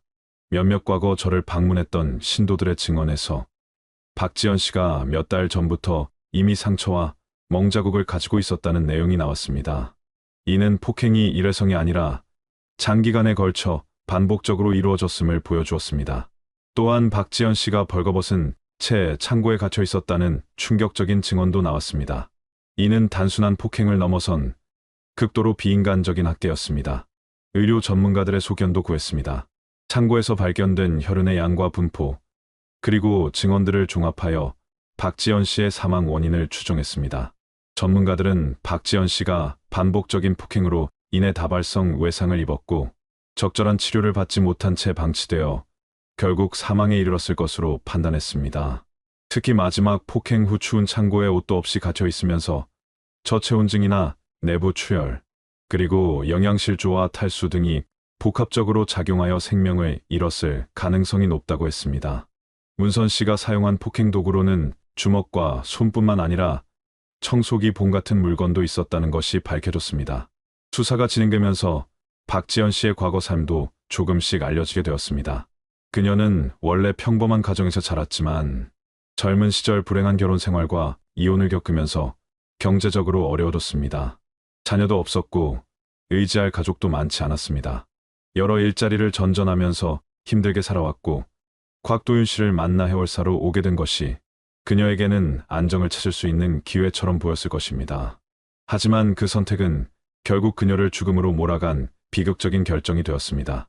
박지연 씨의 가족들은 사건의 진상이 밝혀지면서 큰 충격과 슬픔에 빠졌습니다. 그들은 박지연 씨가 절에서 그런 끔찍한 일을 겪고 있는 줄 전혀 몰랐다고 했습니다. 가끔 통화할 때도 그녀는 힘들다는 말을 하지 않았고 오히려 괜찮다고만 했다고 합니다. 가족들은 더 자주 연락하고 더 관심을 가졌어야 했다는 자책감에 시달렸습니다. 그들은 박지연 씨의 시신이라도 찾아서 제대로 된 장례를 치러주고 싶다고 간절히 바랐지만 시신이 발견되지 않아 그 소망조차 이루지 못했습니다.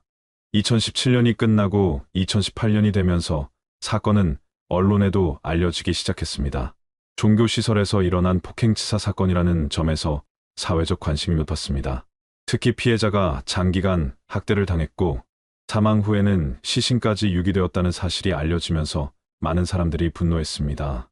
박지연 씨와 같이 경제적으로 어렵고 의지할 곳이 없는 사람들이 종교시설이나 복지시설에서 착취당하고 학대받는 일이 없도록 제도를 개선해야 한다는 목소리도 높아졌습니다.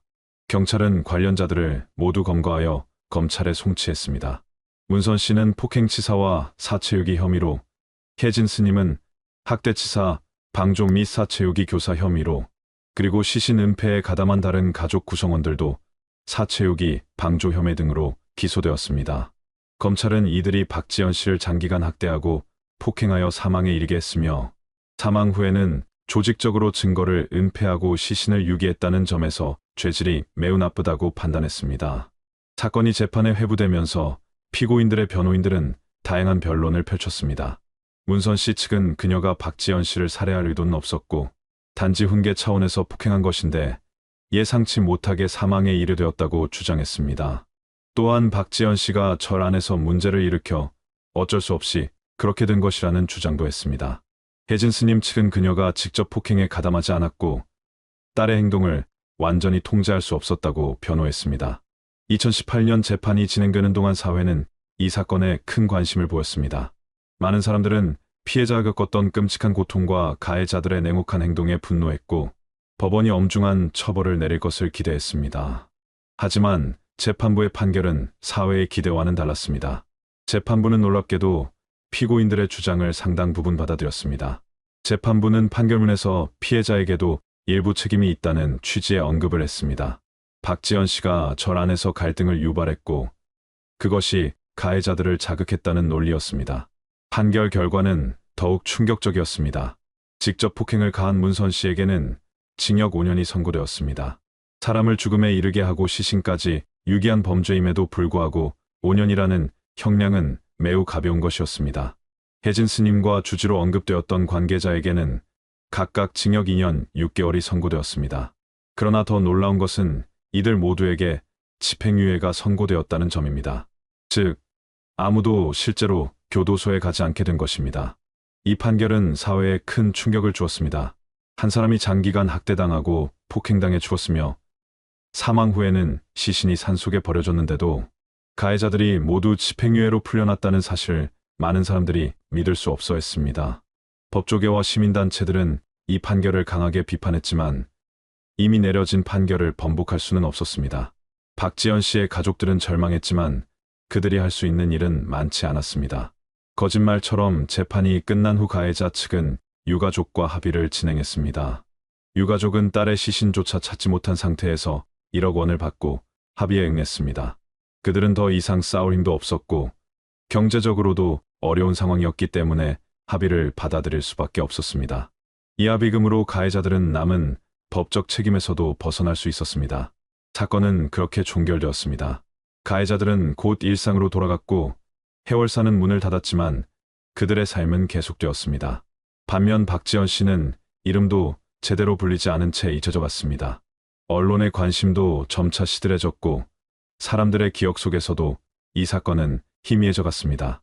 2017년 통영해월사에서 일어난 일은 마치 없었던 일처럼 조용히 묻혀버렸습니다. 그로부터 몇 년이 지난 지금도 해월사가 있던 그 산사에는 박지연 씨의 이름이 울리지 않습니다.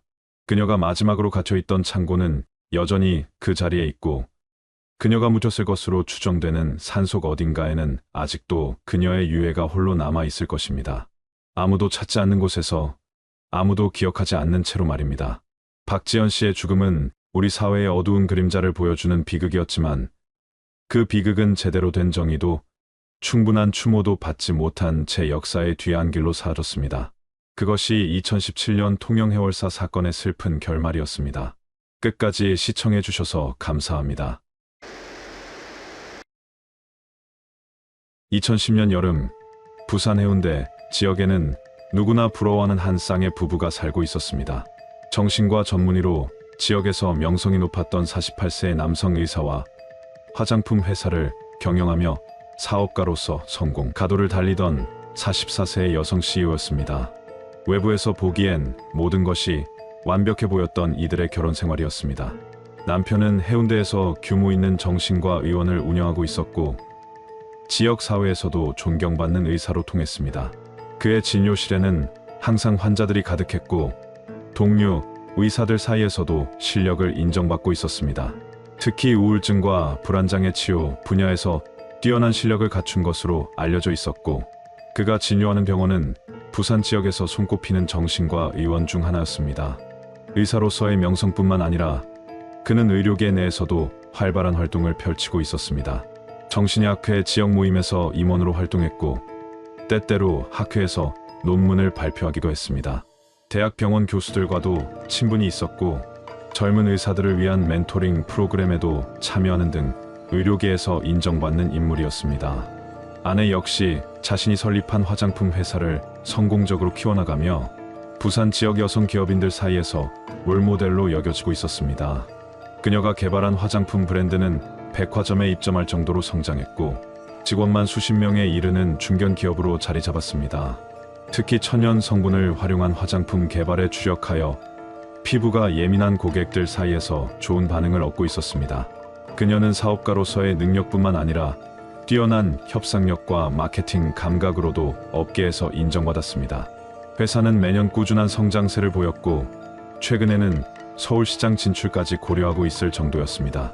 여성기업인 협회에서도 활동하며 후배 여성 사업가들에게 조언을 아끼지 않았고 지역경제신문에 그녀의 성공 스토리가 소개되기도 했습니다.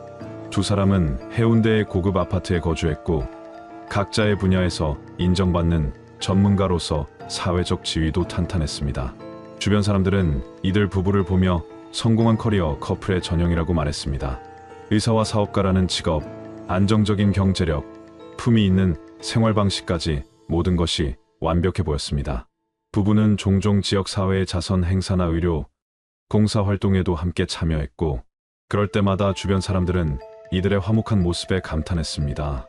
결혼한 지 20년이 넘었지만 여전히 서로를 배려하는 듯한 모습, 공식 석상에서 보여주는 세련된 태도, 각자의 일에 대한 상호 존중까지 겉으로 보기에는 흠잡을 데 없는 부부였습니다. 남편은 병원 일로 바쁜 와중에도 아내의 회사 행사에 참석해주곤 했고, 아내 역시 남편의 학회 발표나 세미나가 있을 때면 자리를 함께 했습니다. 이웃들도 이들 부부에 대해 좋은 인상을 가지고 있었습니다. 조용하고 품위 있게 생활하는 모범적인 부부라는 평가였습니다.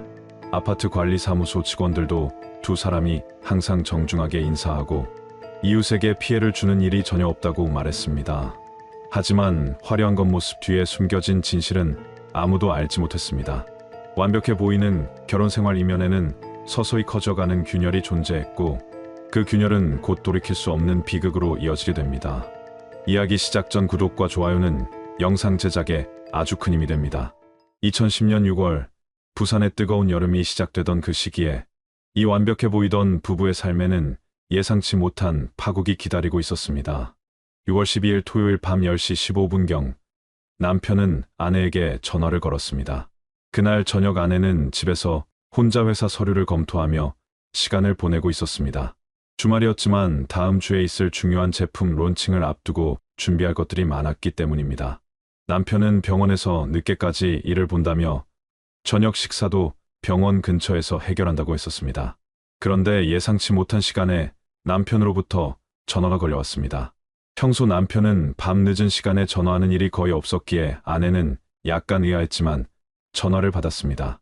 남편의 목소리는 평소와 달리 조심스러웠고 어딘가 진지한 느낌이었습니다. 남편은 오늘 밤 잠깐 만나서 이야기를 나눴으면 좋겠다고 제안했습니다. 최근 부부 사이에 있었던 일들에 대해 이야기하고 싶다는 것이었습니다. 아내는 처음에는 망설였습니다. 이미 밤 10시가 넘은 시간이었고 다음 날도 회사 일로 일찍 일어나야 했기 때문입니다. 하지만 남편의 목소리에서 평소와 다른 무언가가 느껴졌습니다. 어쩌면 두 사람 사이의 관계에 대해 진지하게 대화할 수 있는 기회가 될 수도 있다는 생각이 들었습니다. 결혼 생활이 길어지면서 두 사람은 점점 대화가 줄어들었고 각자의 일에만 몰두하며 살아왔습니다. 남편이 먼저 이렇게 대화를 제안한 것은 오랜만의 일이었습니다. 잠시 고민하던 아내는 결국 나가기로 결정했습니다. 간단히 외출복으로 갈아입고 작은 핸드백 하나만 챙겼습니다. 지갑과 신분증은 집에 두고 휴대전화만 가지고 나갔습니다. 금방 다녀올 거라고 생각했기 때문입니다. 아내는 아파트 정문 앞에서 택시를 잡았습니다. 택시에 탑승한 시각은 밤 10시 32분경이었습니다. 아파트 입구의 CCTV에는 그녀가 택시에 오르는 모습이 선명하게 기록되어 있었습니다. 검은색 재킷에 청바지를 입은 그녀의 모습은 평소와 다름없이 평온해 보였습니다. 택시 기사에게 목적지를 알려주었고 차는 해운대 방향으로 출발했습니다. 이동하는 동안 아내는 휴대전화로 남편과 다시 한번 통화를 했습니다. 택시 기사의 나중 진술에 따르면 그녀는 전화로 곧 도착한다고 말하며 어디쯤 오고 있다고 설명했다고 합니다. 목소리는 차분했고 특별히 불안하거나 긴장된 기색은 없었다고 합니다. 당시 아내가 사용하던 휴대전화의 위치 기록을 추적한 결과 해운대 병원 근처에 있는 공영주차장이 마지막 위치로 확인되었습니다. 택시는 밤 10시 48분경 그 공영주차장 입구에 도착했습니다. 택시 기사의 차량에 설치되어 있던 블랙박스 영상에는 아내가 택시에서 내리는 모습이 선명하게 기록되어 있었습니다. 영상 속에서 그녀는 택시비를 지불하고 차에서 내렸습니다. 주차장은 가로등 불빛으로 밝게 비춰지고 있었고 주말 밤이라 주변에는 차량도 여러 대 주차되어 있었습니다. 그녀는 택시에서 내린 후 잠시 주변을 둘러보는 듯한 모습을 보였습니다. 그리고 주차장 안쪽으로 걸어 들어가기 시작했습니다. 그러나 그 순간 이후로 아내의 행적은 완전히 사라졌습니다. 휴대전화 신호도 그 지점을 마지막으로 더 이상 잡히지 않았습니다. 신용카드 사용 기록도 전혀 남아있지 않았고 교통카드 사용 내역도 없었습니다. 주차장의 CCTV에는 그녀가 걸어 들어가는 희미한 실루엣만이 포착되었을 뿐 그 이후의 모습은 어디에도 기록되지 않았습니다. 마치 공영주차장이라는 공간에서 갑자기 증발해버린 것처럼 그녀에 관한 모든 흔적이 끊겨버렸습니다. 주차장을 나가는 CCTV에도 주변 건물의 보안 카메라에도 그녀의 모습은 잡히지 않았습니다.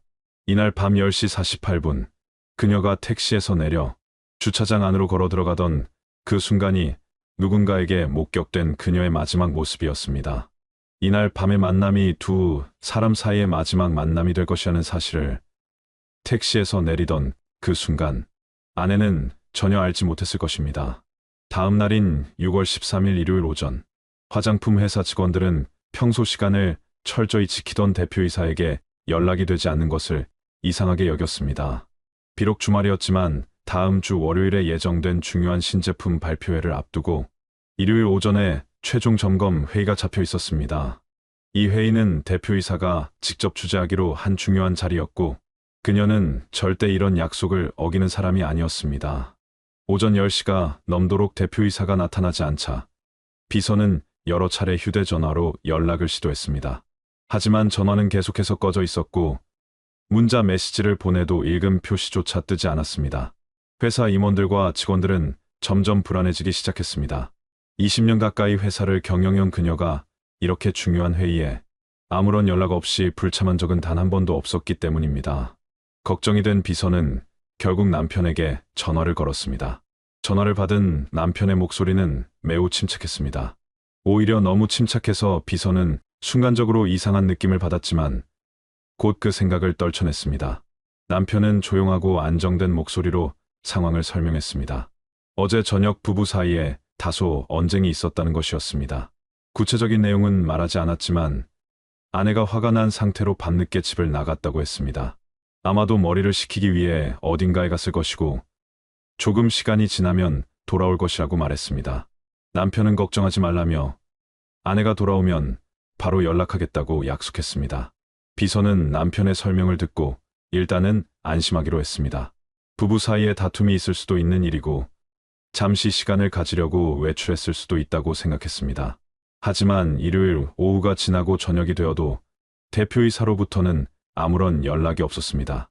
월요일 아침이 되었고 회사에는 중요한 신제품 발표회를 하루 앞둔 긴박한 분위기가 감돌았습니다. 그러나 정작 발표회를 준비하고 진행해야 할 대표이사는 여전히 나타나지 않았습니다. 임원들은 다시 남편에게 연락을 취했지만 남편 역시 아내가 아직 돌아오지 않았다고 말했습니다.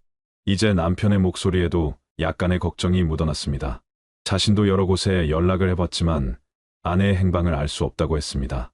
회사 임원들은 더 이상 기다릴 수 없다고 판단했습니다. 이미 24시간 이상 연락이 두절된 상황이었고 이는 명백히 비정상적인 일이었습니다. 결국 월요일 오후 회사 측에서 경찰에 정식으로 실종 신고를 접수했습니다. 신고를 받은 경찰은 즉시 수사에 착수했습니다. 가장 먼저 부부가 살고 있는 해운대의 아파트를 방문했습니다. 남편은 경찰을 정중하게 맞이했고 협조적인 태도를 보였습니다. 집안을 둘러본 경찰관들은 모든 것이 지나치게 정돈되어 있다는 인상을 받았습니다. 부부싸움이 있었다는 남편의 말과 달리 집안 어디에도 다툼의 흔적이라고는 전혀 찾아볼 수 없었습니다. 깨진 물건도 어질러진 물건도 심지어 평소와 다른 점도 발견되지 않았습니다. 오히려 모든 것이 완벽하게 제자리에 놓여 있었고 청소도 깨끗하게 되어 있었습니다. 급하게 외출한 것처럼 보이는 흔적도 전혀 없었습니다. 특히 경찰의 주목을 끈 것은 아내의 개인 물품들이었습니다. 아내의 지갑은 거실 테이블 위에 그대로 놓여 있었고 신분증과 신용카드도 모두 지갑 안에 들어 있었습니다. 화장대 위에는 그녀가 평소 사용하던 화장품들이 가지런히 정리되어 있었고 옷장의 옷들도 특별히 빠진 것이 없어 보였습니다. 현관에 놓인 신발장에도 그녀의 신발들이 그대로 있었습니다. 일반적으로 외출할 때 반드시 지참하는 물건들이 모두 집에 남아 있었다는 것은 매우 이상한 상황이었습니다. 남편은 아내가 화가 많이 나서 아무것도 챙기지 않고 급하게 나갔을 것이라고 설명했습니다. 하지만 경찰은 이 상황이 단순한 가출이나 부부 싸움 후에 외출로 보기에는 석연치 않은 부분이 너무 많다고 판단했습니다. 경험 많은 형사들의 직감이 무언가 잘못되었다고 경고하고 있었습니다. 경찰은 즉시 아내가 마지막으로 탔던 택시 기사를 찾아 상세한 조사를 진행했습니다. 택시 기사는 그날 밤의 상황을 비교적 명확하게 기억하고 있었습니다. 6월 12일 토요일 밤 10시 30분경 해운대의 한 고급 아파트 정문 앞에서 여성 승객을 태웠다고 진술했습니다. 승객은 40대 중반으로 보이는 여성이었고 검은색 재킷에 청바지 차림이었으며 작은 핸드백 하나만 들고 있었다고 했습니다. 특별히 서두르거나 불안해하는 기색은 없었고 평범한 외출처럼 보였다고 기사는 설명했습니다. 목적지는 해운대 병원 근처 공영주차장이었고 차량으로 약 15분 정도 거리였습니다. 택시 기사의 진술 중 특히 중요한 부분이 있었습니다. 이동하는 동안 승객이 휴대전화로 누군가와 통화를 했다는 것이었습니다. 기사는 정확한 대화 내용까지는 기억하지 못했지만 승객이 전화로 자신이 지금 어디쯤 오고 있으며 곧 도착할 것이라고 말하는 것을 들었다고 했습니다. 목소리 톤은 차분했고 다투거나 언쟁하는 분위기는 전혀 아니었다고 진술했습니다. 오히려 약속 장소로 가는 평범한 통화처럼 들렸다고 했습니다. 택시는 밤 10시 48분경 공영주차장 입구에 도착했고 승객은 택시비를 현금으로 지불한 후 차에서 내렸습니다. 기사는 승객이 내린 후 주차장 안쪽을 향해 걸어 들어가는 것을 보았고 그 이후 자신의 차량을 운전해서 그 자리를 떠났다고 했습니다. 경찰은 택시 기사의 차량에 설치된 블랙박스 영상을 확보했습니다. 영상에는 아내가 택시에 탑승하는 순간부터 하차하는 순간까지의 모습이 선명하게 담겨 있었습니다. 아파트 정문에서 택시에 오를 때 그녀의 표정은 평온해 보였고 특별한 긴장감이나 두려움의 기색은 보이지 않았습니다. 이동하는 동안 휴대전화로 통화하는 모습도 기록되어 있었고 택시 기사의 진술대로 차분한 대화를 나누는 것처럼 보였습니다. 공영주차장에 도착해서 택시에서 내리는 장면도 명확하게 촬영되어 있었습니다. 그녀는 기사에게 감사 인사를 하고 작은 핸드백을 들고 차에서 내렸습니다. 블랙박스 영상의 마지막 장면에는 그녀가 주차장 안쪽을 향해 천천히 걸어가는 뒷모습이 담겨 있었습니다. 경찰은 다음으로 공영주차장의 CCTV 영상을 확보하기 위해 노력했습니다. 주차장에는 총 4대의 CCTV 카메라가 설치되어 있었지만 문제는 그중 2대가 고장난 상태였다는 것입니다. 작동하는 카메라는 주차장 입구와 출구에 설치된 2대뿐이었고 주차장 내부의 상황을 촬영하는 카메라는 몇 달 전부터 작동하지 않고 있었습니다. 입구 카메라의 영상을 분석한 결과 밤 10시 48분경 아내가 주차장 안으로 걸어 들어오는 모습이 포착되었습니다. 하지만 야간이었고 조명이 충분하지 않아서 영상의 화질이 선명하지 않았습니다. 그녀의 실루엣과 대략적인 움직임만 파악할 수 있을 뿐이었습니다. 영상을 자세히 분석한 경찰은 그녀가 주차장 안쪽 방향으로 계속 걸어가는 것을 확인했습니다. 더 중요한 발견은 그 직후의 영상이었습니다. 아내가 주차장으로 들어간 지 약 3분 후 한 대의 승용차가 주차장을 빠져나가는 모습이 출구 카메라에 포착되었습니다. 시각은 밤 10시 51분이었습니다. 차량의 번호판은 영상에서 확인할 수 있었고 경찰이 조회한 결과 그 차량은 남편 소유의 검은색 세단이었습니다. 야간 영상이라 차량 내부는 명확하게 보이지 않았지만 운전석에 한 명의 인물이 탑승해 있는 것은 확인할 수 있었습니다. 경찰은 이 시점부터 수사의 방향을 전환하기 시작했습니다. 아내가 주차장에 도착했고 불과 몇 분 후 남편의 차량이 그 주차장을 빠져나갔다는 것은 우연으로 보기에는 너무나 명확한 연결고리였습니다. 경찰은 주차장 주변의 다른 건물들과 상가의 CCTV도 확보하려고 시도했습니다. 주차장 인근에는 편의점과 몇몇 상가, 건물들이 있었고 일부 건물에는 보안 카메라가 설치되어 있었습니다. 하지만 대부분의 카메라는 해당 건물의 출입구만을 촬영하고 있어서 주차장 방향은 화면에 담기지 않았습니다. 그나마 주차장 방향을 부분적으로 촬영하고 있던 편의점 카메라의 영상에서 밤 10시 50분경 한 대의 차량이 주차장에서 나와 도로로 진입하는 모습이 희미하게 포착되었습니다. 영상의 각도와 거리 때문에 차종이나 번호판은 정확히 확인할 수 없었지만 차량의 색상과 크기로 미루어 남편의 차량일 가능성이 높았습니다. 이날 밤 공영주차장에서 아내에게 무슨 일이 일어났는지 그 진실을 밝혀내야 한다는 것이 경찰의 확고한 판단이었습니다. 경찰은 남편을 경찰서로 소환하여 본격적인 조사에 들어갔습니다. 남편은 여전히 침착한 태도를 유지했고 경찰의 질문에 성실하게 답하는 것처럼 보였습니다. 경찰이 6월 12일 밤의 행적에 대해 물었을 때 남편은 그날 밤 병원에서 늦게까지 일을 보고 있었다고 진술했습니다. 환자 차트를 정리하고 다음 주 진료 일정을 준비하느라 시간이 늦어졌다는 것이었습니다. 밤 10시경 아내에게 전화를 걸어 만나자고 했고 아내가 나오기로 해서 공영 주차장에서 만나기로 약속했다고 했습니다. 하지만 자신이 주차장에 도착했을 때 아내는 나타나지 않았고 여러 차례 전화를 걸었지만 연결되지 않아서 그냥 집으로 돌아왔다고 설명했습니다. 경찰은 남편의 진술에서 모순점을 찾기 시작했습니다. CCTV 영상에는 분명히 그의 차량이 밤 10시 51분에 주차장을 빠져나가는 것이 포착되었는데 아내가 택시에서 내린 시각은 10시 48분이었습니다. 불과 3분이라는 시간 차이였습니다. 만약 남편의 말대로 아내가 주차장에 나타나지 않았다면 왜 그렇게 짧은 시간 만에 주차장을 떠났는지 설명이 되지 않았습니다. 경찰이 이 점을 추궁하자 남편은 당시 급한 환자, 연락이 와서 서둘러 병원으로 돌아가야 했다고 답변을 바꿨습니다. 하지만 병원 기록을 확인한 결과 그날 밤 응급 환자나 긴급 연락은 없었던 것으로 밝혀졌습니다. 남편의 진술은 점점 신빙성을 잃어가고 있었습니다.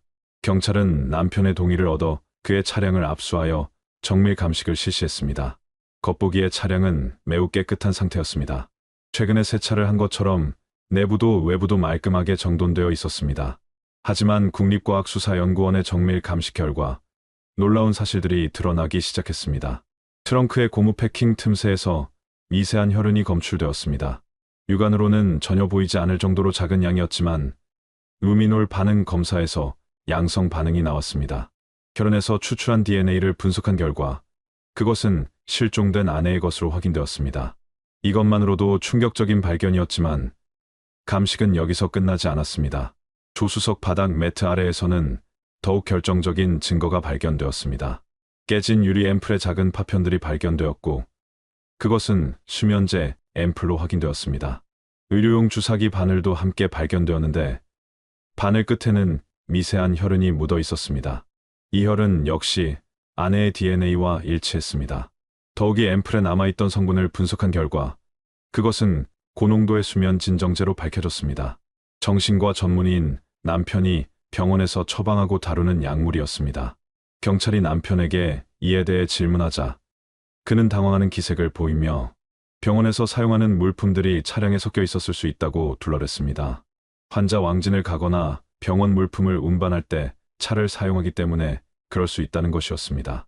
하지만 더 큰 문제는 따로 있었습니다. 차량 내부 곳곳에서 최근 강력한 세정제로 청소한 흔적이 발견되었습니다. 시트와 카펫, 트렁크 내부까지 일반적인 세차 수준을 넘어서는 철저한 세척 작업이 이루어진 것이 명백했습니다. 특히 조수석 부근과 트렁크 부분은 표백제와 강력 세정제가 사용된 흔적이 뚜렷했습니다. 이는 무언가를 의도적으로 제거하려는 시도로 보였습니다. 경찰은 인근 세차장들을 조사했고 결정적인 증거를 발견했습니다. 사건 다음 날인 6월 13일 일요일 새벽 5시 20분경 남편이 24시간 운영하는 한 세차장을 방문한 CCTV 영상이 확보되었습니다. 영상 속에서 남편은 셀프 세차 공간에서 차량 내부를 집중적으로 청소하고 있었습니다. 특히 조수석과 트렁크 부분을 오랜 시간 동안 닦아내는 모습이 포착되었습니다. 세차장 관계자의 진술도 확보되었습니다. 당시 새벽 시간대에 근무하던 직원은 남편을 기억하고 있었습니다. 일요일 새벽 5시라는 이른 시간에 세차장을 찾는 손님이 드물었기 때문입니다. 직원은 남편이 평소보다 훨씬 오랜 시간 동안 차량을 청소했고 특히 내부 청소에 집중했다고 진술했습니다. 일반적인 세차 시간이 20분에서 30분 정도인데 비해 남편은 1시간 이상 차량을 청소했다고 했습니다. 세차 후 남편이 버린 쓰레기통을 확인한 결과 여러 장의 물티슈와 걸레, 비닐봉지 등이 발견되었고 일부에서는 혈흔 반응이 나왔습니다. 경찰은 이제 확신을 갖기 시작했습니다. 6월 12일 밤 그 공영 주차장에서 남편의 차량 안에서 아내에게 무슨 일인가가 벌어졌고 남편은 그 흔적을 지우기 위해 필사적으로 증거를 인멸하려 했다는 것을 말입니다.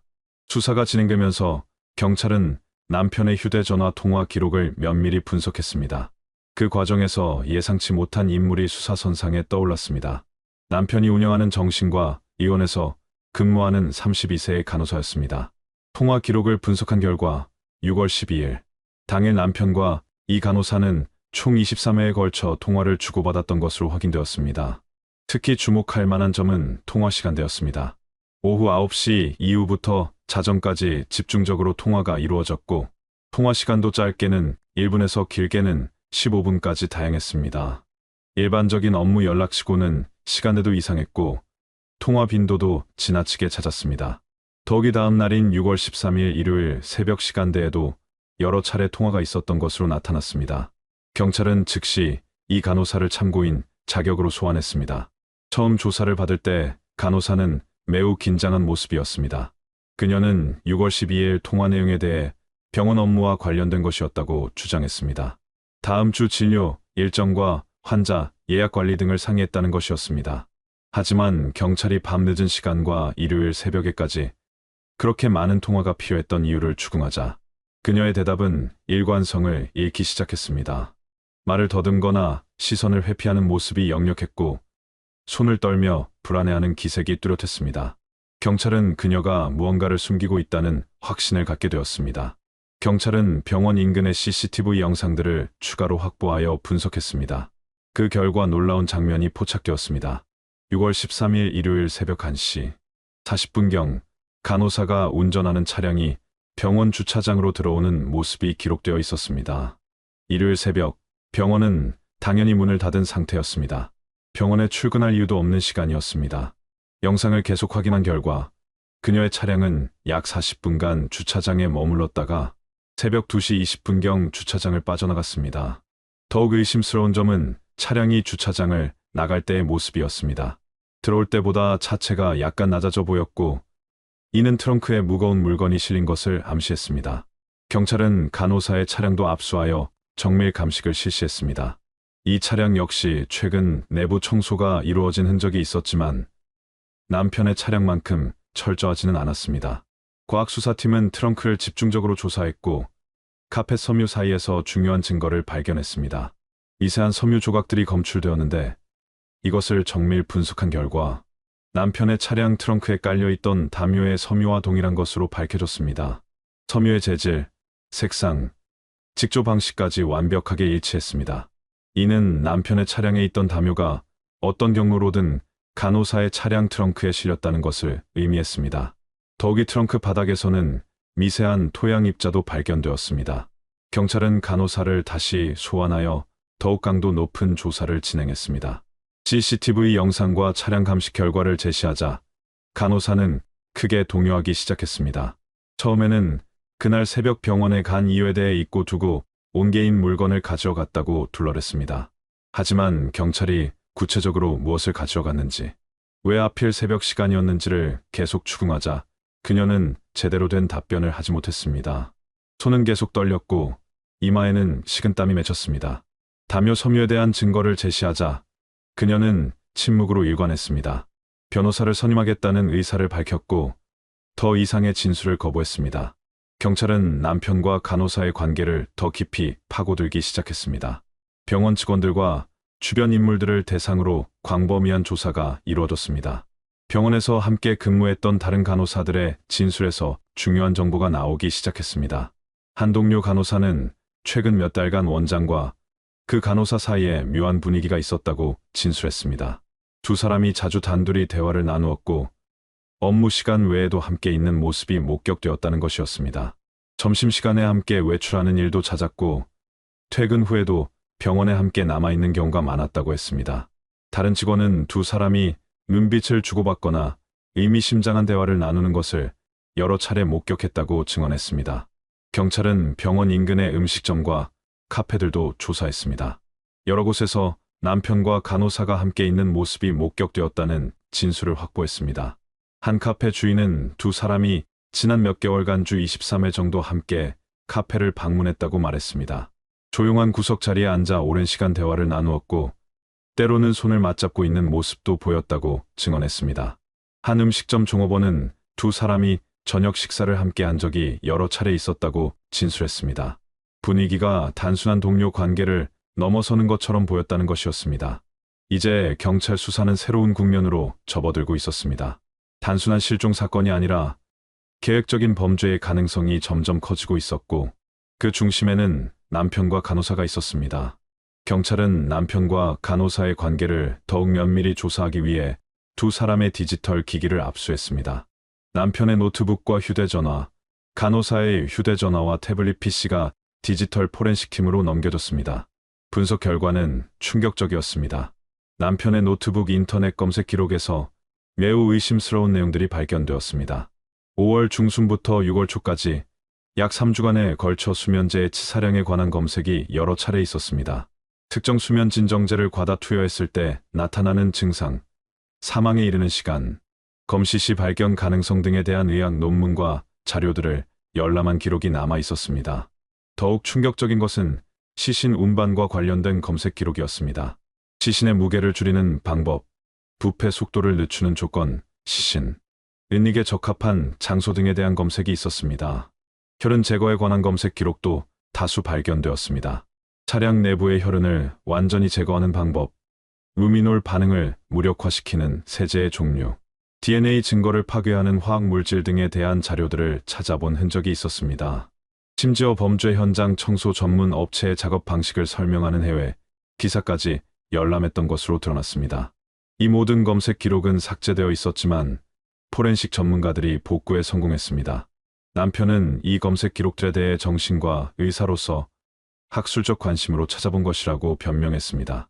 환자 치료를 위한 자료 조사였다는 것이었습니다.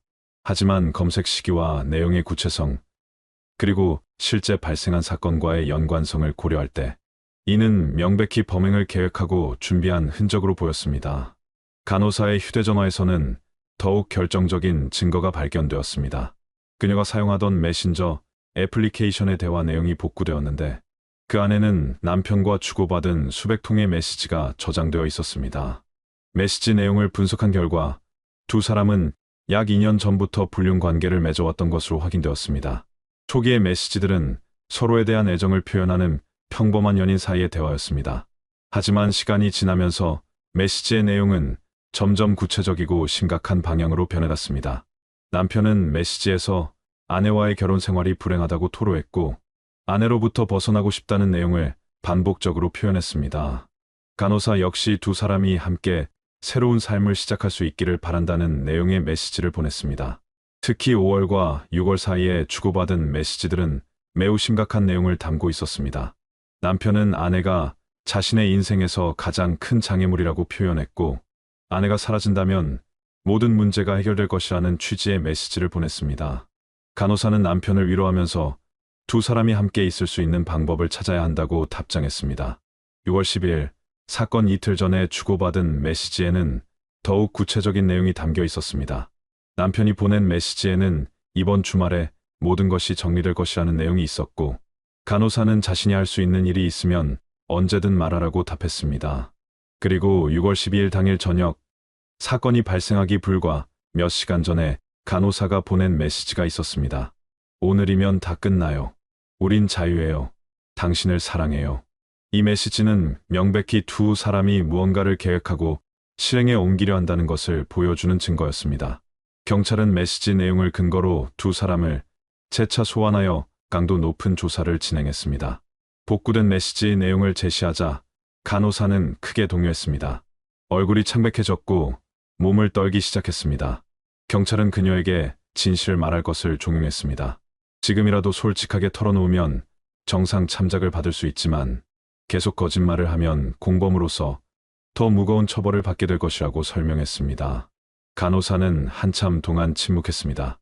눈물이 흘러내렸고 손으로 얼굴을 가렸습니다. 조사실 안에는 무거운 침묵이 흘렀습니다. 경찰은 인내심을 갖고 그녀의 반응을 지켜보았습니다. 시간이 흐르면서 그녀의 저항은 점점 약해졌습니다. 한편 남편에 대한 조사도 계속되었습니다. 경찰은 그에게 노트북 검색 기록과 메신저 대화 내용을 제시했습니다. 남편은 여전히 침착함을 유지하려 했지만 이제는 더 이상 변명의 여지가 없었습니다. 그는 간호사와의 불륜 관계는 인정했습니다. 하지만 아내의 실종과는 전혀 관련이 없다고 주장했습니다. 노트북의 검색 기록은 우연히 학술적 호기심으로 찾아본 것이고 메시지 내용은 단순히 감정적인 표현일 뿐 실제 범행을 계획한 것이 아니라고 항변했습니다. 6월 12일 밤 공영주차장에서 아내를 만나지 못했고 그 이후 아내의 행방을 전혀 모른다고 계속 주장했습니다. 하지만 그의 목소리에는 더 이상 확신이 실려 있지 않았습니다. 증거들이 하나둘씩 쌓여가면서 그가 쌓아놓은 거짓말의 성은 무너지기 시작하고 있었습니다.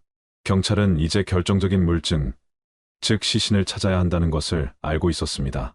실종 신고가 접수된 지 41일째 되는 날, 경찰은 광범위한 수색 작업을 계속 진행하고 있었습니다. 그동안 해운대 일대의 산과 하천, 바다, 폐건물 등 가능한 모든 장소를 수색했지만 아내의 행방은 묘연했습니다. 경찰은 남편과 간호사의 이동 경로를 재구성하고 두 사람의 차량이 사건 당일과 다음 날 어디를 이동했는지 추적하는 작업에 집중했습니다.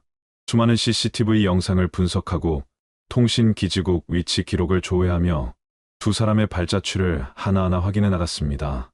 특히 6월 13일 새벽 시간대 남편이 세차장을 다녀간 이후와 간호사가 병원 주차장을 방문한 이후의 동선에 주목했습니다. 간호사의 차량이 병원 주차장을 떠난 새벽 2시 20분 이후의 이동 경로를 추적한 결과 그녀의 차량은 해운대 시내를 벗어나 외곽 지역으로 향한 것으로 확인되었습니다. 여러 교차로의 CCTV를 통해 차량의 이동을 추적한 경찰은 차량이 병원에서 약 2km 떨어진 한 하천 방향으로 이동했다는 것을 파악했습니다. 그 지역은 주택가와 상업지구에서 떨어진 곳으로 밤 시간대에는 사람의 왕래가 거의 없는 외진 곳이었습니다. 하천 주변에는 작은 공장들과 창고들이 있었고 관리가 소홀한 배수로와 하수시설들이 곳곳에 있었습니다. 경찰은 즉시 이 지역에 대한 집중 수색을 명령했습니다. 7월 23일 오후 수색에 투입된 경찰관들은 하천, 제방 아래쪽에 있는 배수로 입구를 확인하고 있었습니다. 배수로는 평소에는 빗물을 하천으로 흘려보내는 시설이었지만 장마철이 아닌 여름철에는 물이 거의 흐르지 않았습니다. 배수로 입구는 철제 격자로 막혀 있었는데 격자 일부가 훼손되어 사람이 들어갈 수 있을 정도로 벌어져 있었습니다. 경찰관들이 손전등을 비추며 배수로 안쪽을 살펴보던 중 약 10m 안쪽 지점에 검은색 비닐로 쌓인 큰 물체가 놓여 있는 것을 발견했습니다. 처음에는 누군가 불법으로 버린 쓰레기인 줄 알았지만 가까이 다가가자 그것이 여행용 가방이라는 것을 알 수 있었습니다.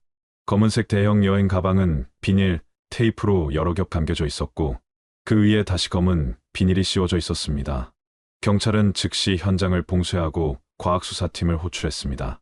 국립과학수사연구원 요원들이 도착하여 신중하게 가방을 개봉했습니다. 가방의 지퍼를 열자 안에서는 심한 부패 냄새가 풍겨나왔습니다. 가방 안에는 여성의 시신이 웅크린 자세로 들어 있었습니다. 약 40일이라는 시간이 지났기 때문에 부패가 상당히 진행된 상태였지만 신원을 확인할 수 있을 정도의 특징들은 남아 있었습니다. 시신이 입고 있던 옷은 실종 당일 아내가 착용했던 검은색 재킷과 청바지였습니다. 경찰은 즉시 DNA 샘플을 채취하여 분석을 의뢰했고 다음 날 결과가 나왔습니다. DNA는 실종된 아내의 것과 완벽하게 일치했습니다. 마침내 41일 만에 그녀가 발견된 것입니다. 부검이 신속하게 진행되었습니다.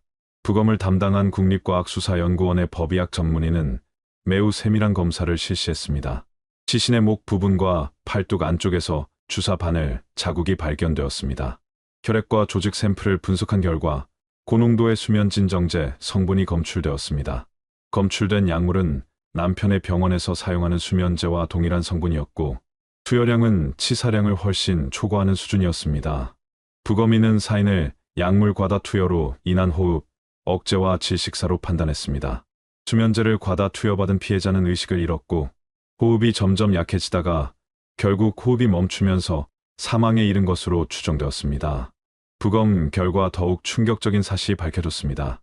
시신의 입 주변과 목 부분에서 미세한 섬유, 조각들이 발견되었습니다. 이 섬유들은 누군가 천이나 옷감으로 입과 코를 막았을 때 남을 수 있는 흔적이었습니다. 부검인은 피해자가 수면제 주사를 맞고 의식이 희미해진 상태에서 누군가가 입과 코를 막아 질식을 유도했을 가능성이 높다고 판단했습니다. 이는 단순한 약물 과다 투여 사고가 아니라 명백한 살인 행위였다는 것을 의미했습니다. 시신에서 발견된 섬유 조각을 분석한 결과 그것은 남편의 차량 트렁크에 있던 담요의 섬유와 일치했습니다. 모든 증거가 하나의 그림으로 맞춰지고 있었습니다. 경찰은 부검 결과를 토대로 사건을 재구성했습니다. 6월 12일 밤 남편은 아내를 공영 주차장으로 불러냈습니다.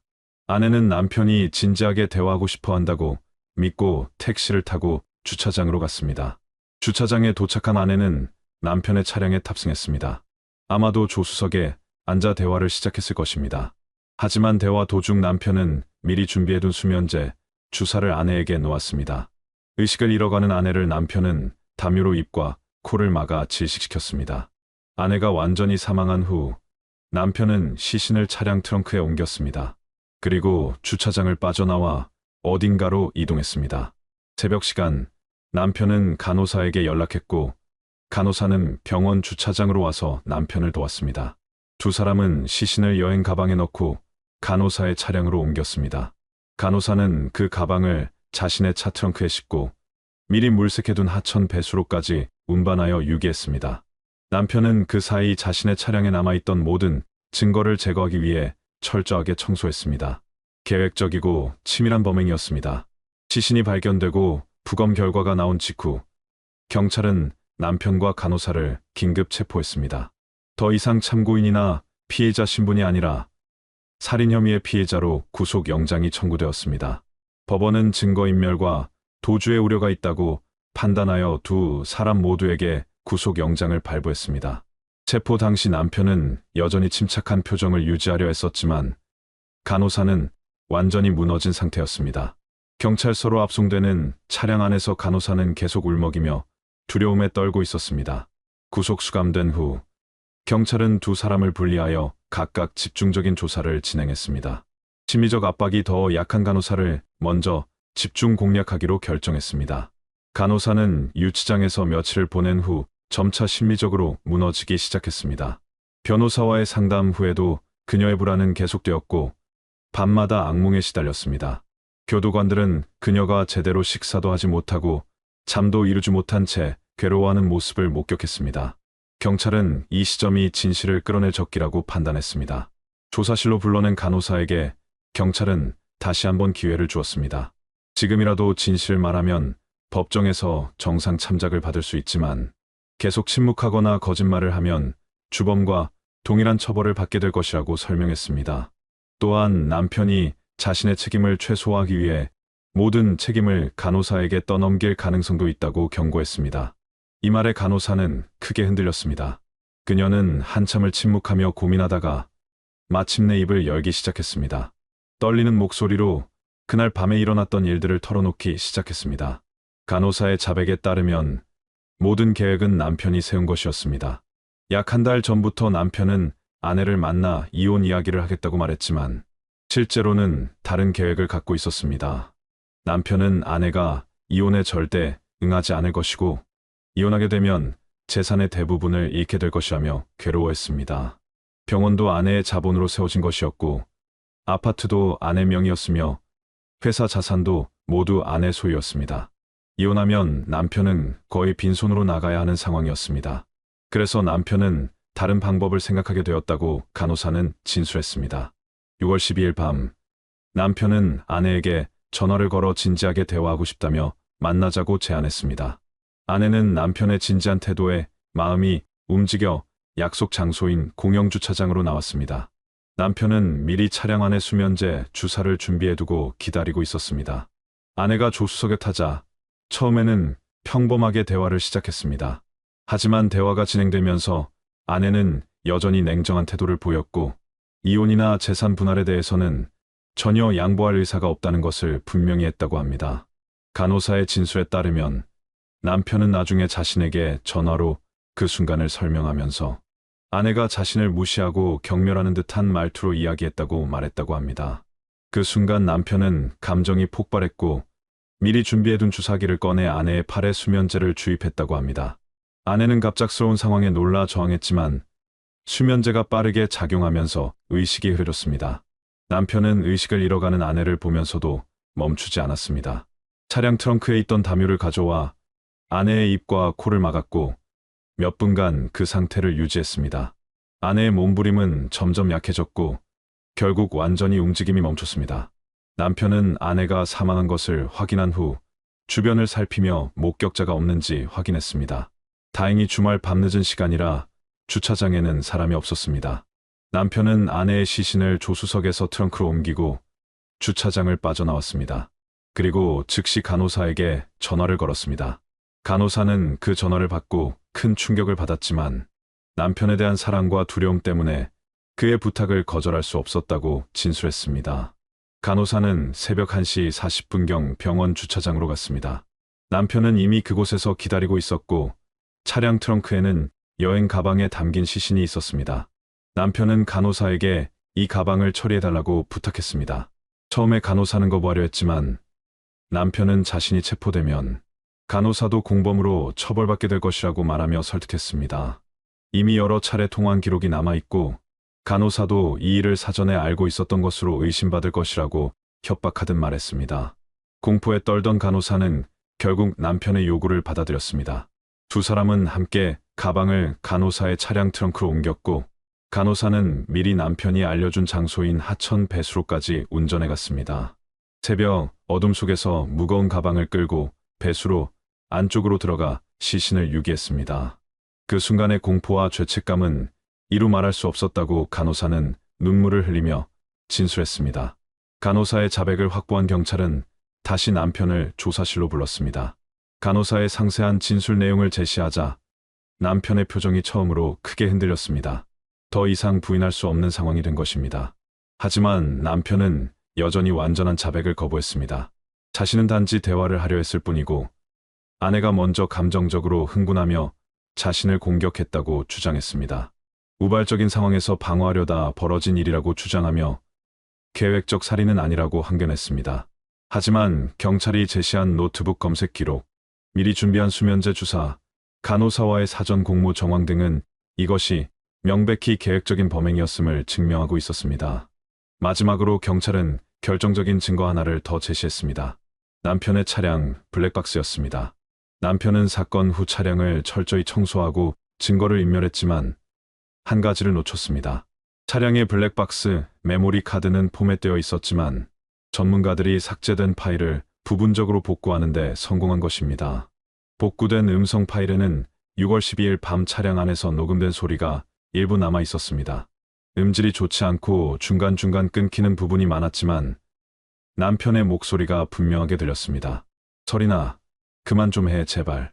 그리고 잠시 후 들리는 여성의 약한 신음소리와 숨소리, 그 후 이어지는 무거운 침묵이 녹음되어 있었습니다. 이 음성 파일은 남편이 아내에게 무언가를 했고 그 과정에서 아내가 고통받았다는 것을 보여주는 직접적인 증거였습니다. 더 이상 부인할 수 없게 된 남편은 고개를 떨구고 말았습니다. 검찰은 충분한 증거를 확보한 후 남편과 간호사를 살인죄와 시신, 유기죄로 기소했습니다. 남편에게는 살인죄, 시신 유기죄, 증거인멸죄가 적용되었고 간호사에게는 살인 방조죄와 시신 유기죄가 적용되었습니다. 사건이 언론에 보도되면서 부산 지역은 물론 전국적으로 큰 충격을 주었습니다. 겉으로는 완벽해 보이던 부부의 비극적인 결말, 의사라는 전문직 종사자가 저지른 계획적 살인, 불륜관계에 있던 간호사의 공모 등 모든 요소가 사람들의 관심을 끌었습니다. 특히 남편이 정신과 의사였다는 점, 그리고 자신의 의학 지식을 범행에 악용했다는 점은 큰 공분을 샀습니다. 환자들의 마음을 치료해야 할 의사가 오히려 가장 잔인한 방법으로 생명을 빼앗았다는 사실에 많은 사람들이 분노했습니다. 재판이 시작되자 법정에는 연일 방청객들이 몰려들었습니다. 피해자의 회사 직원들과 친구들, 언론 관계자들로 법정은 가득 찼습니다. 검찰은 재판 과정에서 남편의 범행이 철저히 계획된 것이었음을 입증하기 위해 노트북 검색 기록, 메신저 대화 내용, 차량 블랙박스 음성 파일 등을 제출했습니다. 간호사의 자백 진술서도 주요 증거로 제시되었습니다. 부검 결과와 각종 과학적 증거들도 법정에 제출되었습니다. 검찰은 이 사건이 단순한 우발적 범행이 아니라 재산을 독차지하고 새로운 삶을 살기 위해 아내를 살해한 계획적이고 잔인한 범죄라고 주장했습니다. 사형을 구형하겠다고 밝혔습니다. 남편의 변호인은 범행을 부분적으로는 인정하면서도 계획적 살인이 아니라 격정적 상황에서 벌어진 우발적 범행이라고 주장했습니다. 아내로부터 오랜 기간 경제적, 정서적 학대를 받아왔고 그날 밤에도 아내의 모욕적인 언사에 순간적으로 이성을 잃었다는 논리였습니다. 또한 남편이 사건 이후 죄책감에 시달렸으며 정신적으로 극도로 불안정한 상태였다고 주장했습니다. 하지만 검찰이 제시한 수많은 증거들, 특히 사전 검색 기록과 치밀한 증거 인멸 시도는 이러한 주장을 무력화시켰습니다. 간호사의 변호인은 의뢰인이 남편에게 심리적으로 조종당했고 범행 자체에는 직접 관여하지 않았다고 주장했습니다. 다만 사후의 협박과 공포 때문에 시신 유기를 도운 것일 뿐이라고 선처를 호소했습니다. 재판은 약 6개월간 진행되었습니다. 여러 차례의 증인 신문과 증거 조사가 이루어졌습니다. 택시 기사, 세차장 직원, 병원 동료들, 과학수사 요원들이 증인으로 출석하여 증언했습니다. 피해자의 회사 직원들도 법정에 나와 피해자가 얼마나 성실하고 책임감 있는 사람이었는지, 그리고 실종 당일 얼마나 많은 사람들이 그녀를 걱정했는지를 증언했습니다. 재판이 진행되는 동안 남편은 대부분 무표정한 얼굴로 앉아 있었습니다. 간혹 자신에게 불리한 증거가 제시될 때 얼굴을 찡그리거나 고개를 숙이는 모습을 보였지만 눈물을 흘리거나 감정을 드러내는 일은 거의 없었습니다. 반면 간호사는 재판 내내 눈물을 흘리며 괴로워하는 모습을 보였습니다. 피해자의 사진이 제시될 때마다 얼굴을 가리고 울었고 자신의 잘못을 뉘우친다는 말을 반복했습니다. 2011년 2월, 마침내 선고 공판이 열렸습니다. 법정은 방청객들로 가득 찼고 긴장감이 감돌았습니다. 재판장은 먼저 사건의 경위와 증거들을 차례로 검토하며 판결 이유를 설명했습니다. 재판부는 이 사건이 명백히 계획적이고 의도적인 살인 범죄라고 판단했습니다. 피고인이 약 한 달 전부터 범행을 계획했고 인터넷 검색을 통해 범행 방법을 연구했으며